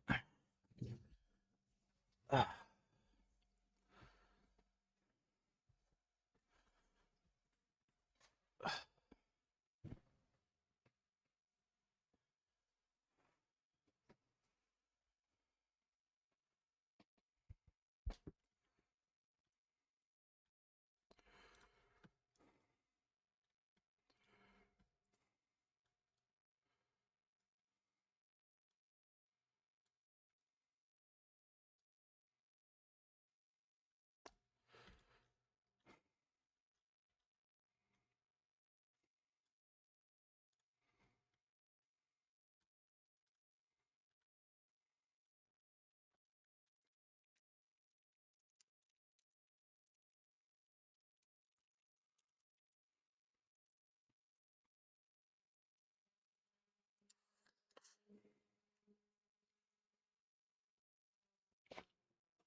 There's a door ahead Not gonna of you, but I see play it's any locked. more Toads, To dude. your left, there's a social room. Go and check if there's anyone with a key card in there, or maybe you'll We find are the done playing Toads.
I might play Baby Steps again. I might. I thought I'd never get out of here after the mercenaries locked me in. Can you please open the door from the outside? The code is 7743. How do you know the gate codes? I need to get to different rooms to gather something to eat, you know? I have my tricks. How do you gain access to rooms here? Sometimes I'll overhear the code. Sometimes I'll borrow access cards from the incinerator workers, okay? But I always return them. I'm not the only one who does it, okay? Can you hand over any other access cards or codes? Look, Yes, I shave my own head. I take what I can get my hands on. Right now, it'd be too risky, and all I need is to just hide. I will let you go, but remember, stealing is a crime. Sure thing. And don't forget the code. You can also use it on the other gates in this area. The gate on your right included. Thanks. I thought I was gonna run out of oxygen in here.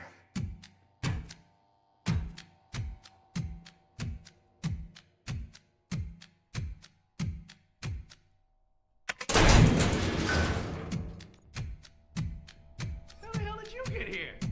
I took a...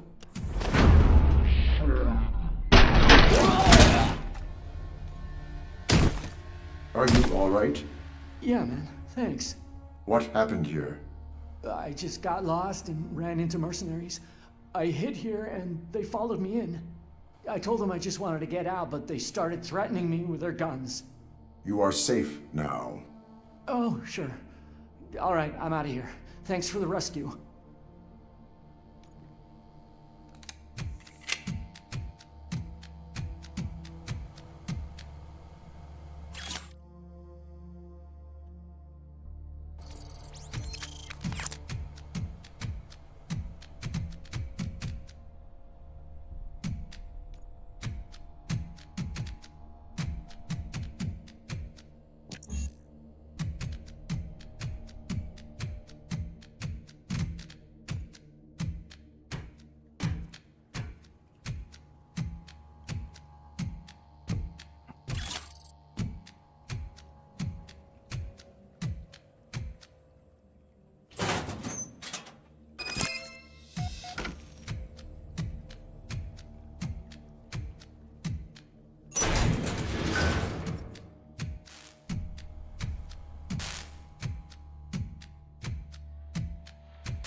Another gate without power.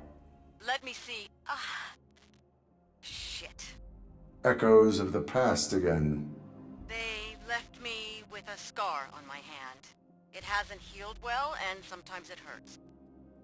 But when I get my medication, it will be fine. What happened? Something that would never have happened if this city had been able to deal with its criminals. Aren't you sometimes tired that you can't just get rid of them? By all means. It could blur the line between justice and tyranny. Could be. But ends justify the means. If we aren't more ruthless against criminals, nothing will change. If we were any more ruthless, I could not wear a badge. Then maybe I wouldn't wear a scar. Anyway, the power is back. You can proceed. Find gate number 3. It leads to the main technical room. The code is 6922.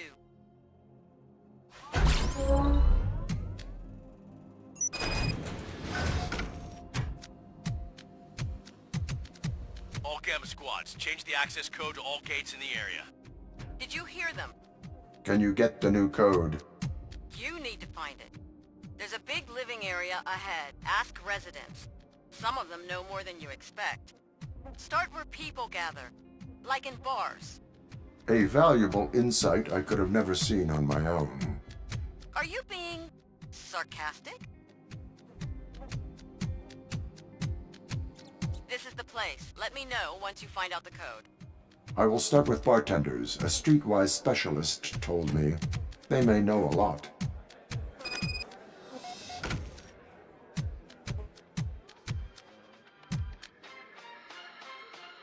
Oh, I haven't had a customer like you before. I need to go through gate number 3. Do you know who has the code for it? Well, that's a tricky thing. They change it all the time. But to be honest, I haven't got a clue what the code is now, or who might know it. Who would have information about the code? I'd ask the other bartenders. In this place, everyone says whatever comes to their minds. Especially if they get a few more drops of truth serum. Thank you for the information.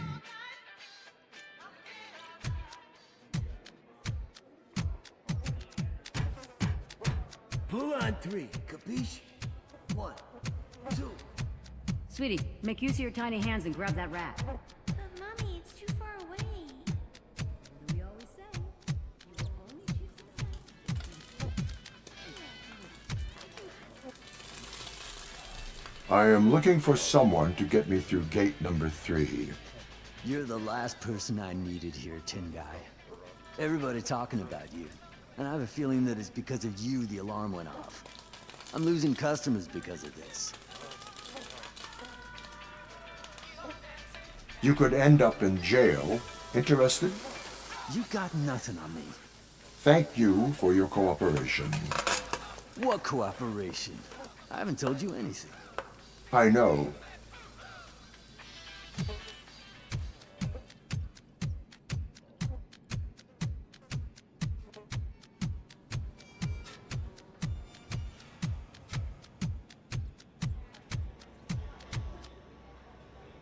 RoboCop!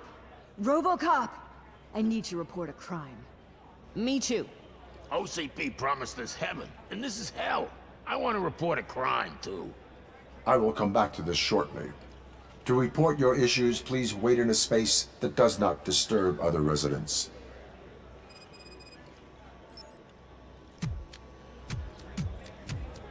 Hey, boss. Got a ciggy? This is my last one, man. That's all. New Frank vid's dumb as hell? Well, when isn't it? Well, hi there.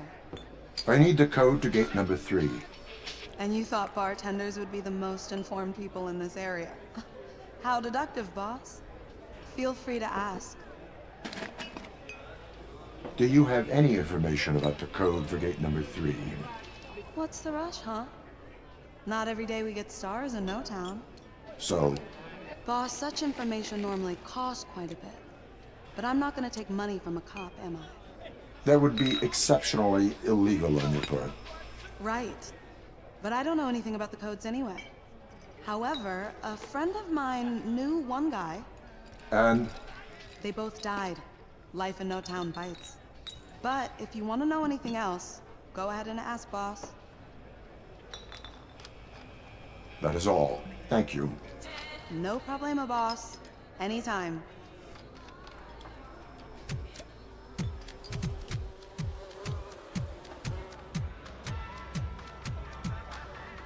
Catch. Oh, that's nice. That's good. He's petting the kitty. Oh, he pets the kitty good. Oh, that's a good cat. Oh my, this soup smells like heaven. I need your help. Hey, give me a moment, Barney. Snacks are on their way. I'm looking for someone who knows how to pass a locked gate. You gotta be kidding me. Neither I nor Barney talk to cops. I can make you talk if you need help with that. Hey, take it easy. Damn pig. Really, Barney? Stefano wants to sue the Hey, U.S. government he for says making that us you're fat okay. and short. And if he says so, I can trust you too. Yeah. I am listening. Good luck with that. All right. There's this woman, Tess Barker. Her husband was a technician. You'll find her around the market somewhere. Thank you, Barney. See, Barney? Being polite to good people pays off. Good senses, my friend. Any progress? Cats like me. I have one, and I can tell you, cats don't like anyone. Damn Dolly probably didn't even notice that I was gone unless the neighbors forgot to fill her bowl. Help! RoboCop, I need your help. What do you need assistance with? No, I never My played the age Judge brother Dredd left a game. working mine on the table. I accidentally grabbed it while cleaning. Now I can't move a finger. Oh Jasmine, I didn't realize you were still streaming. have a diffuser I miss when just in Jasmine case. used to stream on Richard's channel. JK, not really, her streams sucked fuck and nobody watched them. They'd get about 30 views and all she did was shit talk her husband. Nigga Jasmine. Please. Do you know where he could go with the diffuser? I'd rather not know what stupid thing he's up to. Maybe he used the last of his brain cells and left a note somewhere in the workshop. I will look for him if my duties allow.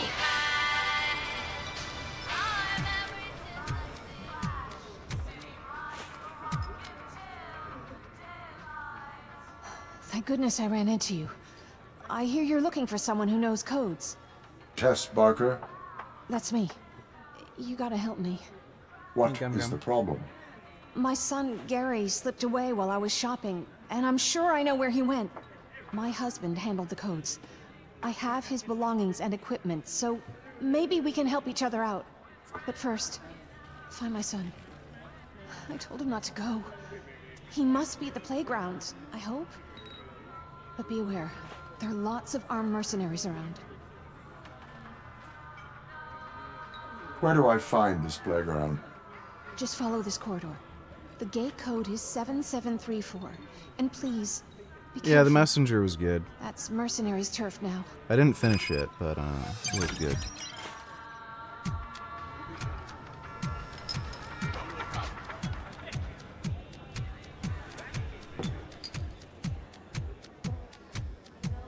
Got some nuke? You. Got some nuke?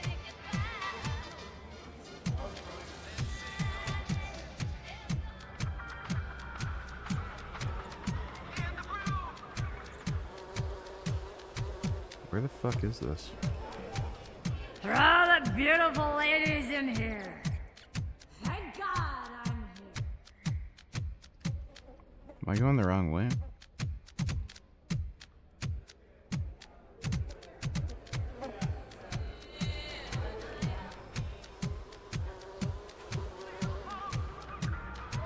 Nope, I'd never move to Europe. I don't like getting all my money stolen by the government to give illegal immigrants free money.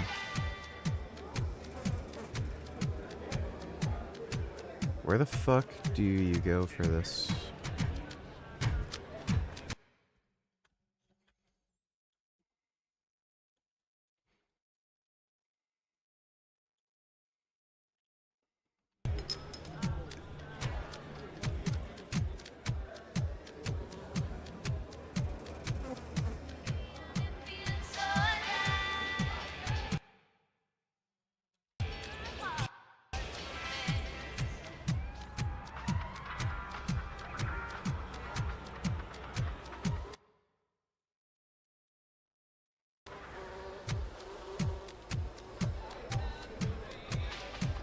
Yeah, I still gotta finish MGS3 Remake.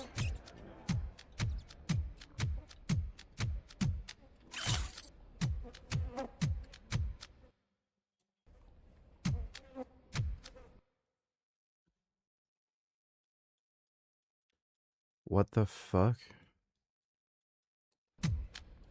Like what?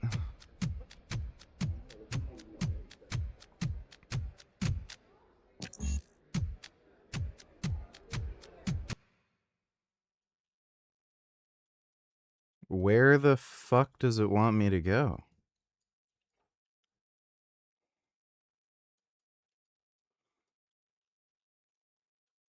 Like, what the fuck?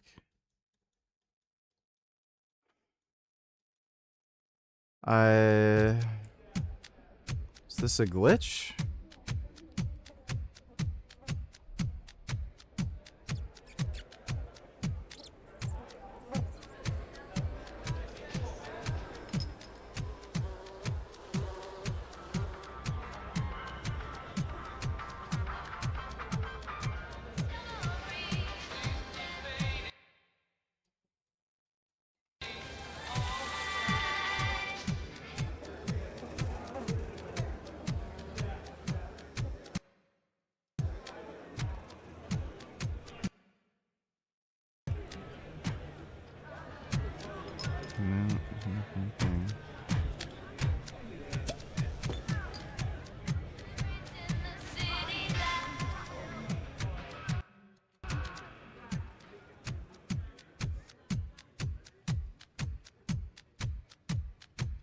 Okay, that was a little weird and confusing. Aren't you worried that we're stuck in this building with RoboCop? What? Can't shoot straight? Shut up. We need to stay alert and listen if he's getting close. You want to hear a joke? You know, cheer you up. Shut the fuck up! Go, go, go! Taking cover! Contact!